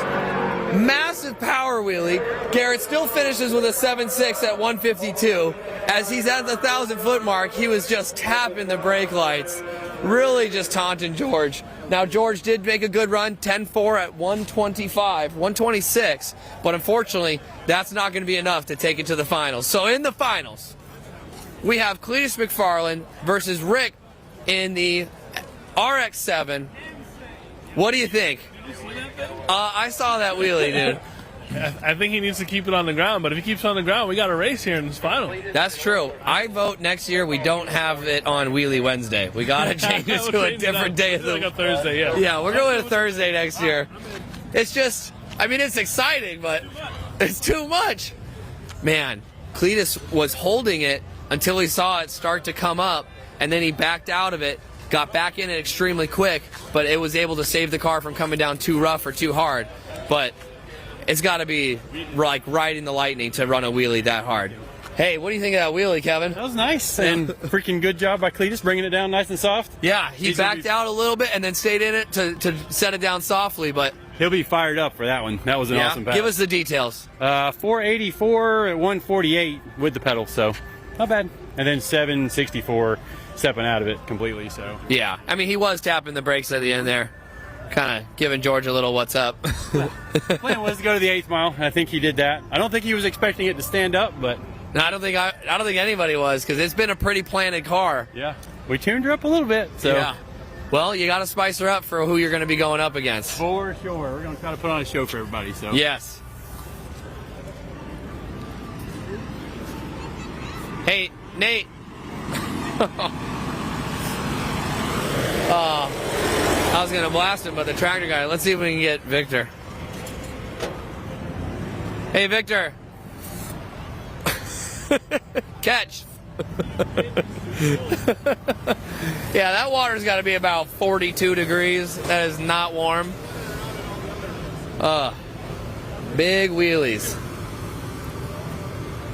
All right, we have the final race probably happening about 10, maybe 15 minutes. So hang tight. I know it's a lot of racing. I know there's a little bit of downtime in between these final runs. These cars have to have some time to rebound since there's not a lot of different classes going tonight.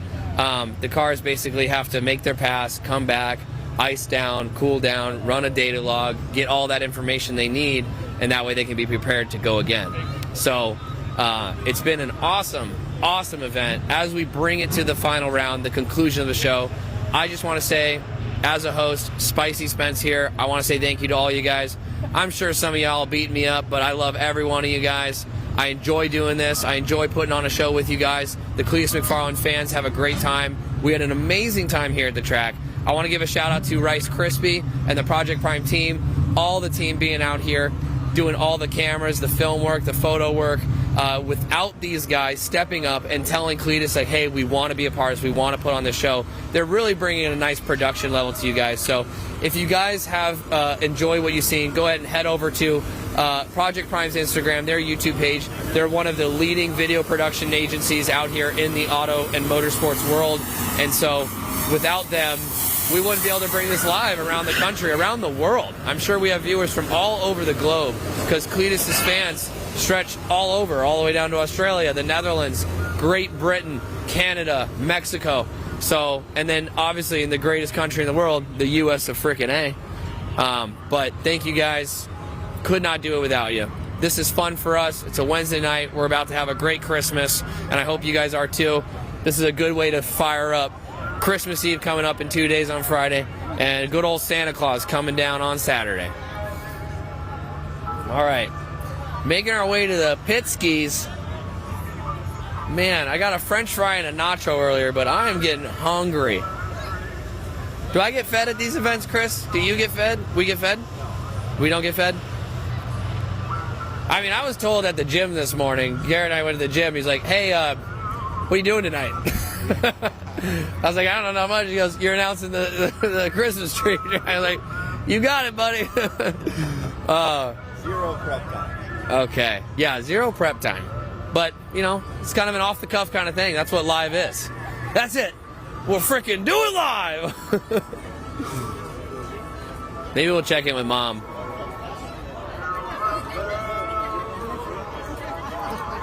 Hey, Mom. Hi. How are you? doing? Good. We're doing good. What's It's pretty happening? cold out here. It is. It is. You know what would really warm me up? Hot chocolate. Just a hug. Aww. Just a holiday hug from Lori. I know. So, did you see Parker and Garrett race? Oh, boy, did we. Who got the tree? The tree. Who did get the reaction? Right. Did Parker? I can't answer that. No way. I have it on video. I'm gonna have to go back. No That's way. gonna Okay. be that's gonna be the conversation. That's true, At our house. because the reaction time is 100% skill. Correct. And the car can always be outbuilt. Obviously, one's been doing it for a long time. Right. There's a lot more invested in one car. Right. But if Parker got the trees, I don't know. I don't know. I'm just gotta saying. go back and watch it. Parker's like one of my best friends, so I literally am pulling for Parker. It'll be fun. Yeah. It'll be fun. That'll be the conversation, I'm sure. Yeah. Oh, I bet. The banter never stops at the Mitchell home. And, those boys bring it to the track, but they play fair, they play nice, and Yes. that was a funny matchup. Seeing a brother rivalry. I know. I'm like, why? I mean, why can't we do stamp collecting? Why can't we play tennis? You know, things like that. Why do we have to go 190 miles an hour next to each other? Because why not, Mom? Next year we're doing it with crossbows. It's going to be the crossbow holiday race. Why not add that in? Right. Exactly. Who can go the fastest with their car on fire? Right. Yes. Light your tree on fire, and then let's make it more dangerous. Awesome. Well, I love the outfit. You really came in with the festive. I mean, you're the annual. You're locked in as a judge from here on out. Yes. So, the winner of the car show. I know. Did Don't you love it? That is to die for. They did such a good job with the snowman and stuff. I love it. I love the accessories that they're getting. So it's not just the tree anymore. It's the lights, and then it's the accessories. I have a question. Mm-hmm. What if next year I decorate my truck, but I come with a bed full of snow? That'd be pretty cool. I mean, a bed full of snow. Pretty cool. I mean, that would give me a point. It might not take the win, but it would be helpful. You might leave a really wet track, depending on the temperature. But Yeah, absolutely. So well, very fun. Thank you, Lori Mitchell, for joining. We appreciate having you.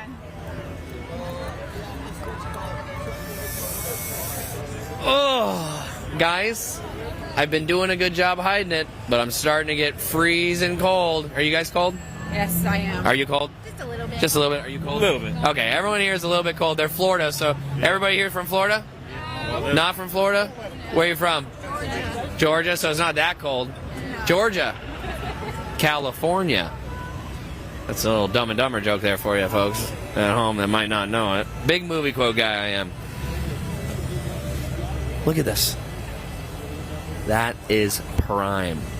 That's the real frickin' deal. Pretty good. Pretty good. Pretty good. Hey, love your hair, bro. Really, really tuning it up. Okay. So, back to the usual. Get in the car, dialed in for another pass, reading data logs. You guys see this very detailed reporting on the channel when they really get into the analytics of how Mullet's run is and how it goes and what changes they make. So it's cool to see them back at it in live action. Dude. Are you excited or what? I mean, you're in the finals. It's anytime you're doing that. Finals. I rigged the competition thus far, and it's working out pretty good. George was a tough competitor. You know what I mean? It was not easy beating Rocky. All right. Well, tell us about spirit, you know what I mean? Tell us about that wheelie, because I don't think Mullet has pulled a wheelie that big before. Biggest wheelie, probably because Nate is here. It did that wheelie. Just pedaled it, came down real nice, and just the guys had the suspension set up so nice. Literally just jabbed the throttle, went whoop, landed perfect, no bounces, nothing. Stayed in it to the 8th, and it went a 485 pedaling it, which is like. That's fast. So sick. Yeah, so sick. That's high up there. Yeah. New transmission shifts like a boss. Really? So we're fired up. I mean, it's accelerating so much harder through the 330 than it ever did. So. And is that because I think I remember on the video that you posted today about first gear being much larger? Yeah, it's got a lot more gear ratio. So that wheelie, I mean, I was like pretty far out, still trying to go up because the car has got it's got really good gear ratios now for all of its weight. Yeah. So I'm feeling. And she's good. a heavy girl. Yeah. So. But you're driving it awesome, man. Good luck in the finals. I believe in you, dude. I mean, that car goes 690s. We can use a big block right now, you know what I mean? But we'll be all right. We're going to make do. Awesome. Well, good luck out there. Like you said, Big block twin turbo is what he's up against. The car literally drives into the 690s with ease. Very cold out tonight, but the car's having no traction issues. He won last year. It's quite possible that we're going to see an extremely good race now. The problem is his competitor's very consistent.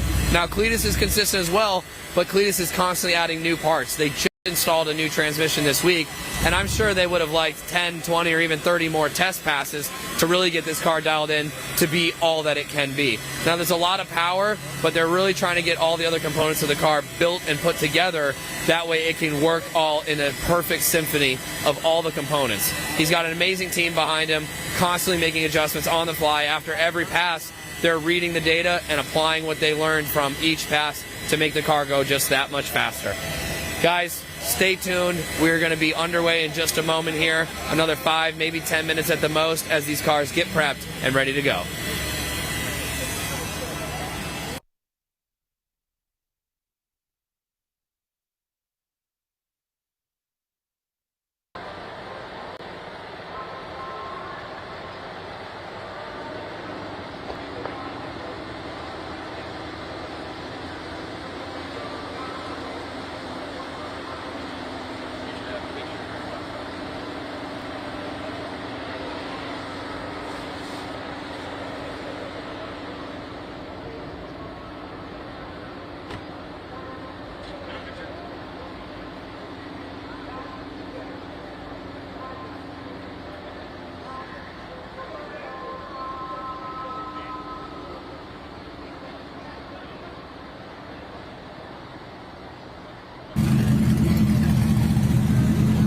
All right, you know who we need to talk to is the gentleman that is in the finals that Cletus is racing against.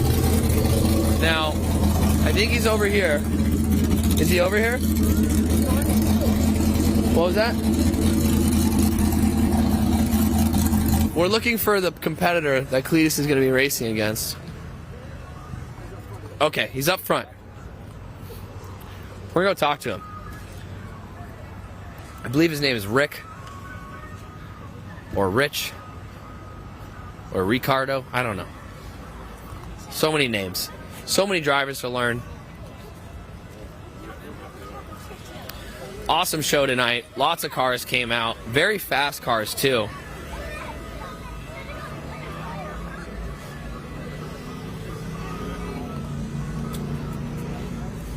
Here he is. We found him. The man, the winner of the 2020 Christmas Tree Drag Race, lined up to be another potential winner here at the 2021 Christmas Tree Drag Race. That's the plan. That's the plan. Go ahead. So how much adjustments do you have to make to this car? Because the consistency, to me, is what's most impressive. From the first pass to the last pass, we did not change anything. Zero. You have not made a single adjustment, not even a hook? The laptop, nothing. Just ran it, and I'm just driving the car. It's a little loose at the top end, so I'm just kind of driving it and feathering it, just to keep it on the track. Got it. Now you did make one 7.0 pass tonight at 201 miles an hour. Last year you were able to run a 6. Do you think that weather change, how cool it is tonight, is affecting your ability to keep some heat in the motor and go faster? Yeah, we can go real fast. I think this car will probably go 670s at 210, but the track's just a little wet, a little dewy, so we are just kind of playing it safe, just for safety's sake. So. Absolutely, because that's the last thing we want to see is a Christmas Tree Drag Race turn into a Christmas pickup. Sure. But awesome. And it's Rick? Rick Prospero. Rick Prospero? Yes, sir. Awesome. You've done an amazing job. This car's a staple. Everybody respects your driving. The car you've built, everyone speaks very highly of you, but it's a car like this that keeps people tuning in to the very end because of how freaking fast it is, man. And it helps other racers make their cars faster. That's absolutely, because you set the standard very high, and so people look at that and go, if I could go that fast, what do I got to do to my car? So, Rick, good luck. Thank you. Good luck taking it home. Thank you. You heard it here, folks. Rick, RX-7, twin turbo, big block. Obviously, no longer a rotary motor, but this car is very clean.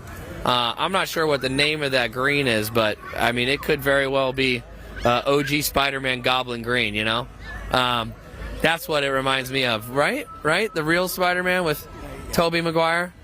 You know, not all these like 19 other Spider-Mans we've seen, but it's such a clean appearance. It looks very good. The car is extremely well built, and as he said, They haven't even opened the laptop. They haven't needed to make one adjustment the entire night. That's how consistent this car is. They've got it very dialed in. And as he said, they can go 6-7 when the temperature's right, when the things are dialed in. He mentioned at the top of the racetrack's a little dewy. That dew point is high, and that's bringing that moisture to a position where he's kind of having to feather it back out a little bit. But to him, backing out and feathering it and driving is still running 7-second passes. That's pretty mind-blowing to me. I think he's a very humble man. He knows his race car is quick, but he's what makes this fun. He's a great sport, great competitor, very nice, super easy to talk to. But Rick is a force to be reckoned with. Won it last year, and I'm sure if you guys follow him on his channel or on his social media outlets, I'm sure he's clinched victories elsewhere around this country, because I'm sure with a car like this, you compete as often as possible. The thing is very well built, very reliable, and I'm excited to see the day that Cleetus gets Mullet to that point, because Mullet definitely possesses the capabilities to be a 6-second car. As it takes time to get dialed in, but we are about to get started here. It looks like Mullet, Rick is in his car, has his helmet on, he's ready to go.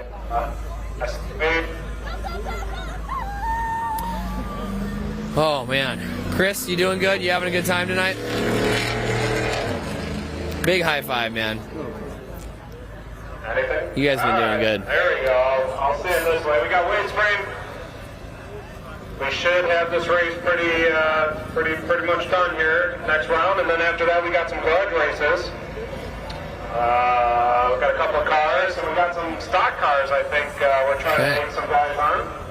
Little smack talk between you hear Josh that? and Alex. So it sounds like there might be some exhibition grudge races after the Christmas tree race, but for us right here on the live broadcast, all of you tuning in, this is going to be the final race of the night.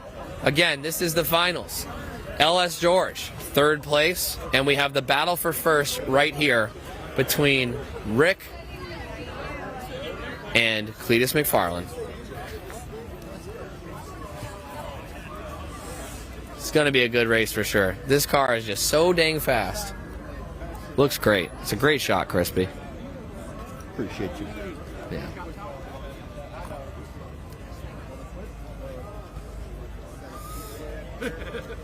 All right, I'm going to go check in on Cleetus and see if he's suited and booted in the car, ready to rip.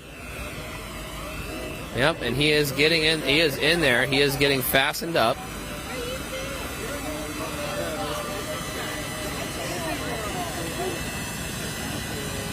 This is the last second preparation happening before the night comes to an end.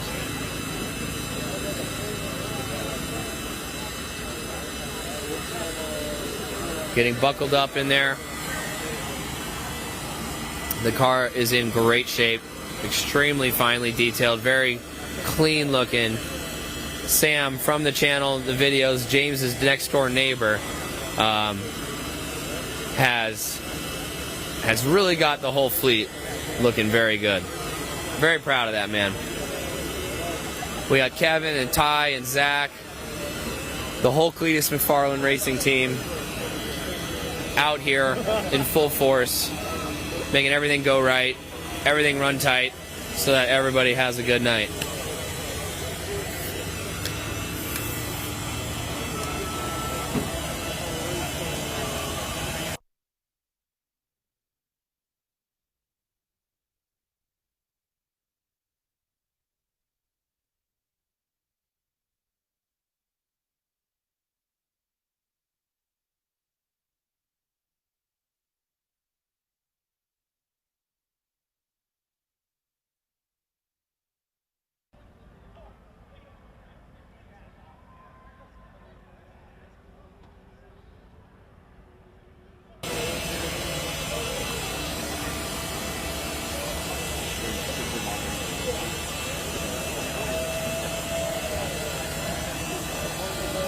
Okay.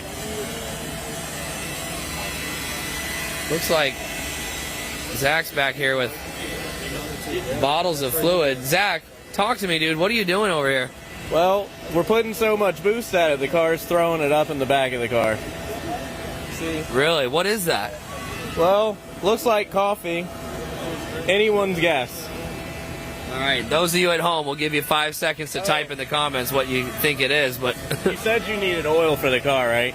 Yeah, I'm gonna put that back in the Here, dump that right back in the motor. Sir, there's a lot of eggnog to be pulling out of Mullet. All right, this is the last one, though. I don't want to make them wait all night. So basically what happened is we have a big catch can, like burn down box they call it, in the back. Valve covers go back to it. Okay.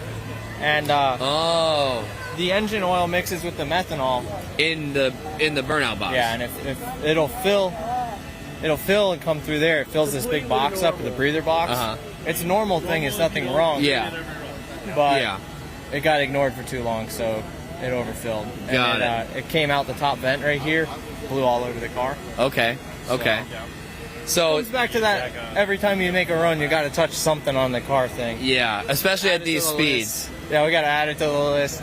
And that's what you were I learned about the burnout box. Is that what it's called? Burn down. The burn down box. About that, you taught me about that at PRI, because we were looking at those Pro Mod cars and we noticed that some of the frames rails were hollow because they run the fluid to the back of the car, and that's where the crankcase breather, the valve breather, and any of the overflow fluids all can meet in one spot without going on the track and getting in front of that rear tire. Exactly. So you put it at the back of the car, so one that's behind the tires. So even if you have a catastrophic failure and all that oil gets pumped straight out of the motor into the burn down box, it doesn't go on the tires or under the car while it's rolling. So normally those are bigger than what you can hold physically in the engine. So if every drop came out, you'd still be safe. But yeah, it's totally normal. You'll see the cars, it's called huffing, but basically you'll see like a little smokestack right there, like it's on the back of the car. You'll see vapor coming up out of it, and especially when the car's up and it's staging and it's about to launch and they're bumping in and they're under some boost and they're building pressure, you'll see it start to add more and more. Top end of the track where it's 25 PSI, 30 pounds of boost, whatever, you'll see it really chugging, and that's when these things fill up. Got it. So. And like you said, if it goes unchecked for too long, you guys just simply filled it up. Nothing's wrong with the car. It's running great. But over a number of passes, not just tonight, maybe some testing previously, it filled up that burn down box. And that's kind of where we're just cleaning up a mess here. But nothing's wrong with the car. You're hoping for a totally healthy 5.5 second run. Yeah. We're hoping to go about twice as fast as John. Yeah. Well, that's what it's going to take. So thank you, Ty. It's amazing how educated these guys are, and even someone like myself, I by no means and no stretch of the imagination proclaim to know a lot about drag racing, but this is very cool for every single one of us, me and you guys at home, to learn together. Part of this sport is encouraging new fans. But ladies and gentlemen, boys and girls of all ages, we are ending the 2021 Christmas Tree, second annual Christmas Tree race here at Bradenton Motorsports Park as Cletus gets prepped in the right lane against Rick Prospero in the left lane. Cletus doing a good burnout. Both of these contestants getting heat in their tires, putting good burnouts together. The fans are starting to make a lot of noise. They are on their feet. This is the race we've all been waiting for ever since Cletus knocked out the low and slow LS George, making his way into the finals. Cletus has the potential. If something happens with Rick, if he were to red light, Cletus could possibly be the winner and dethrone the reigning champion from last year, Rick Prospero, in the RX-7. Again, that's a twin turbo, big block that Cletus is up against in the 427 twin turbo mullet. Ladies and gentlemen, it's about to go down here at the second annual Christmas Tree Drag Race at BMP in Bradenton, Florida. These boys are on the staging lanes. The first bulb is lit.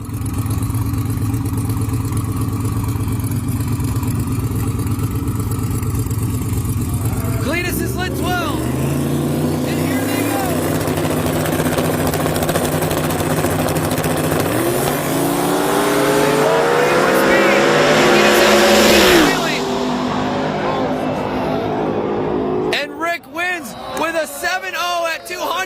And Mullet running an extremely fast pass at 7.3 at 184. Cletus McFarland takes second place here at the second annual Christmas Tree Drag Race. That was an amazing race. I think Cletus had him on the jump, a little wheelie, but that car mullet ran so well. George, what do you think of your teammate, Cletus McFarland? 738, dude. Super stoked about that. I mean, super fast car in the other lane, but I mean, 738, that's... I know. And it's what's massive power wheelie. Massive power wheelie. You guys were able to keep the track temp not an issue. You put it all down on the track. I mean, you pulled a wheelie out of the gate. He's going to be super fired up about that one for sure. I know. I know I am. That's good. That's good news. I'm fired about you making it to third place. I'm still in shock. I'm still in shock. Awesome. That was so cool to see Cletus run that good of a pass. Place to a 180 mile an hour car and 200 mile an hour car. And you're going 126? Oh my God. Let's make our way to the pits, guys. We're going to talk to the winners, and we're going to do a big wheelie. You're about to do a big wheelie? Yeah. Oh, frick. Butter my biscuits. If you're going to watch any of the grudge racing. Yeah. Wow. When he gets back, so he can... That was a crazy finish. Mullet really did an amazing job tonight, honestly. Yeah. It worked through some kinks earlier. It had a little spinach on its first run, but he made it all the way to the finals. He lost to the fastest car here, which is always the best way to lose. Yeah. Right? The best way to lose to the fastest car here. Hopefully see you next year. Thanks again. Okay, we're making our way to the pits. We're weaving our way through the crowd. Okay. We're gonna, like George said, I think Cletus is gonna be super impressed with the way his car ran. I mean, a 734 is really strong. Mullet's fastest pass being a 7.2, but to pull that, they've got a new transmission, new car parts. It's just crazy to see how it all comes together. Okay, we got our awards ceremony, our trophy girl, Alan Shevitz, the man that helps all the behind-the-scenes stuff run. Are you ready to present that award to Rick for winning? Oh, no. I think Cletus will present this award. Okay, got it. No, you're totally right. I mean, I was just telling the fans at home, what an amazing way to lose a race to the fastest guy out there, the most consistent car. Unbelievable. Great race. Great race. Great race. Do you think the fans at home enjoyed the Christmas Tree Drag Race? Do you think they're going to come out again? I sure hope so. Thank you, Rick. They must be congratulating each other at the top end of the track or something, because they both ran a good race. They should be extremely proud. They should go home very happy with both their heads held high, chins in the air, because honestly, it was terrific to see that level of driving from both those drivers. Rick Prospero, Cletus McFarland, amazing job. I'm blown away that Rick doesn't even have to tune his car at all. I mean, very consistent, 7-second flat car, 200 miles an hour, all night long. Huh? Yeah.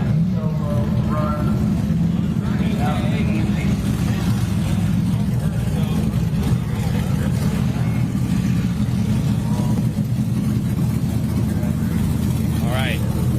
Let's see. Waiting for Cletus to show up.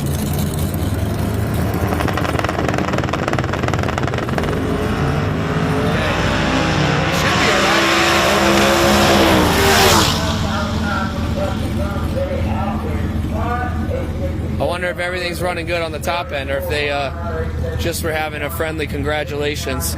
I'm looking down, and I don't exactly see, I don't see them coming back yet. Interesting. Well, I'm sure it's no reason for any caution. Again, just a great pass from both those guys.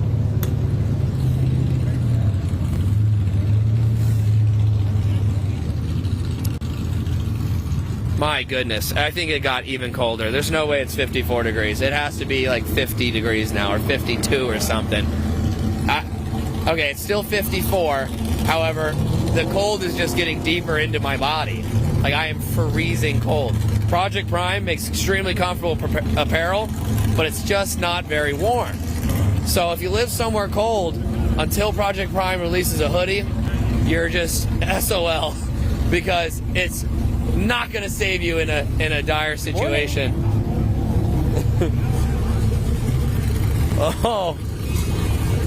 Oh, sir, your Honda's very quiet.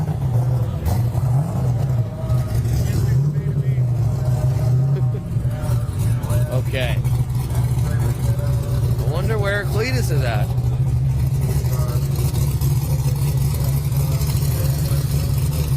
What's funny is these guys aren't done racing. Even it looks like Ruby's going to make another pass, which is Kevin Smith with KSR. Let me check with Kevin. Hey, where do you think Cletus is? You think he went drove home? No, he wouldn't do that. Shoots, got it. Very good. Are you running Ruby? No, I'm just warming it back up. Warming it back up. Oh yeah, it got really cold. Well, it's really wet too, and I really don't feel like risking this thing. No, that's a good point. That dew point being that high, the top end of the track has got to be somewhat frightening. Yeah. Second best pass Mullet's ever made. So wow. That was loud.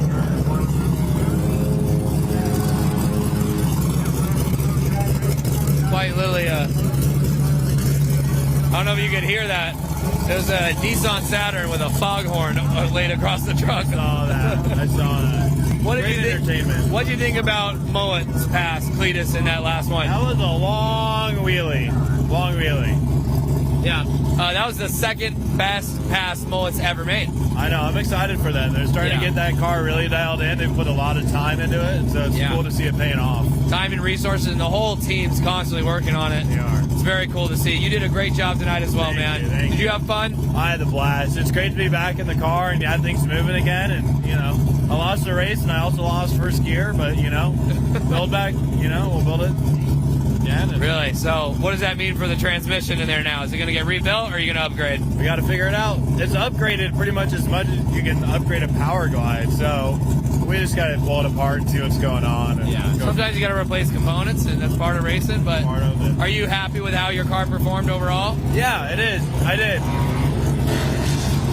Talk to me about your two-step. You don't have one, or it's not working? I was on the brake. I was two-stepping. Okay, you were foot brake two-stepping. No, I was two-stepping. Oh, okay. I thought someone said that you didn't have it, or no, I don't have the bump, so I can't bump into the lights. Oh, so that's why I kept lighting up both bulbs so I could get ready. I was there when they were, I knew they were coming. Yep. Yeah, you wouldn't be able to bump into the second I can do bulb. the trans brake, or I'm holding the brake, but I didn't have the bump yet. Yep. Well, that's an addition. Maybe Santa will put one of those in your stock. I got it. I just, Parker's sketchy wiring sometimes doesn't work out so well. Sometimes it's a little sketchy, and on the bump, it's sketchy. So Good thing there's not electrical current and teeth replacements. I'm getting better, all right? All right. Good job tonight, man. I don't know where Mullet is. My goodness. You cold? It's boost weather. Boost weather? Yeah, it's chilly enough that the car's making warm power, and you can see your breath. Yeah. How are you doing tonight? I'm doing good, man. Having fun? I think it's been a lot of fun. I hope the fans are having a good time. We're just, trying to talk them through the racing. It's a lot of downtime, but it's a lot of live action too. So, you guys want to hear a funny story? Oh, they're coming? No, I don't see them. All right, what's your funny story? One time, Spencer and I were on a road trip from Phoenix to Florida, right? And it was about 1 a.m. Our transmission blew in the middle of Texas, right? So we stayed the night in the car. We were outside of the dealership. Spencer's waving, dancing around outside the car. The cops come. They think we were trying to break into the dealership. Oh, yeah. I was banging on the front gate with a stick I found. I said, "Let us in!" Yeah. And about 10 minutes later, the cops showed up because it set off an alarm at the dealership. And then we went to Buc-ee's, and he sang the national anthem inside of Buc-ee's, and they kicked him out for it. Yeah. You know what? To hell with Buc-ee's. They don't like freedom. Great times. That was a great time. If only you were a YouTuber then, and we had all the footage into a video. It was good footage. Yeah, it was a great time. But making memories with race friends, that's what it's all about. This is going to be some quality content. He's going for a big wheelie.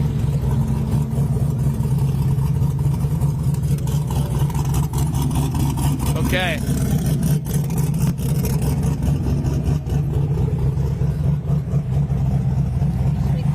All right, we have found our race winner, Rick Pistero. He had an amazing pass. I think it was just over 200 miles an hour, a 7-second pass again. Gotcha.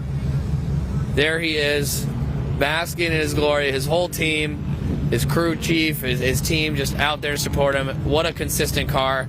I'm sure he's very proud of himself and all the guys that help him put it together. Great racing tonight, Chris.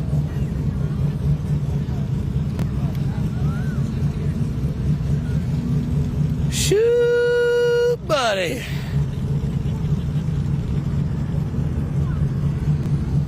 Man, I'm about to freeze a head gasket. Josh is knocking knees. Oh. Goodness gracious, great balls of fire. Oh. I forgot.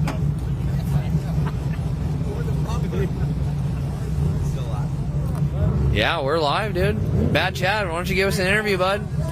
You know, Mullet came out, new tranny, did his best, but that green car is a rowdy car. Yeah. He won last year, he did it again. He won this year. That guy does a pristine 7-0 run every time. Yeah. It literally doesn't go faster, it doesn't go slower, it just goes 7. The guy has that thing dialed in. Yeah. All right, there's Mullet. Let's make our way to our little makeshift winner's circle here.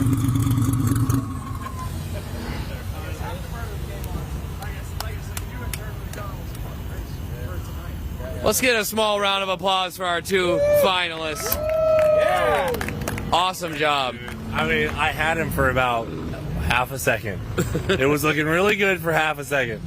Rick, come on over. Yeah, come on my other side. Yes, sir. All right, shout out to Rick Prospero showing up 2 years in a row. Yep. Winning 2 years in a row. Yeah. $1,500. Yes. And yes. Guess we'll see you next year. So much. Oh, you're coming on Sick Week too, right? Yes, sir. Gonna see you guys at Sick Week. For so sure. We'll be back here in a couple of months for Sick Week. Streetcar, true streetcar. He's driving it on the whole trip with us. But we need a little bit more power. There you go. To keep up with you. It's coming. It's coming. It's coming. It's coming. Thank you guys on the live stream for watching. Thank you, Spicy Spence, for hosting. Shout out to Bradenton Motorsports Park and everyone who participated today and the fans who showed up. Thanks for watching Newport Dale. Freaking see you later. Merry Christmas. Yo. Merry Christmas. Great job. Thank you, folks.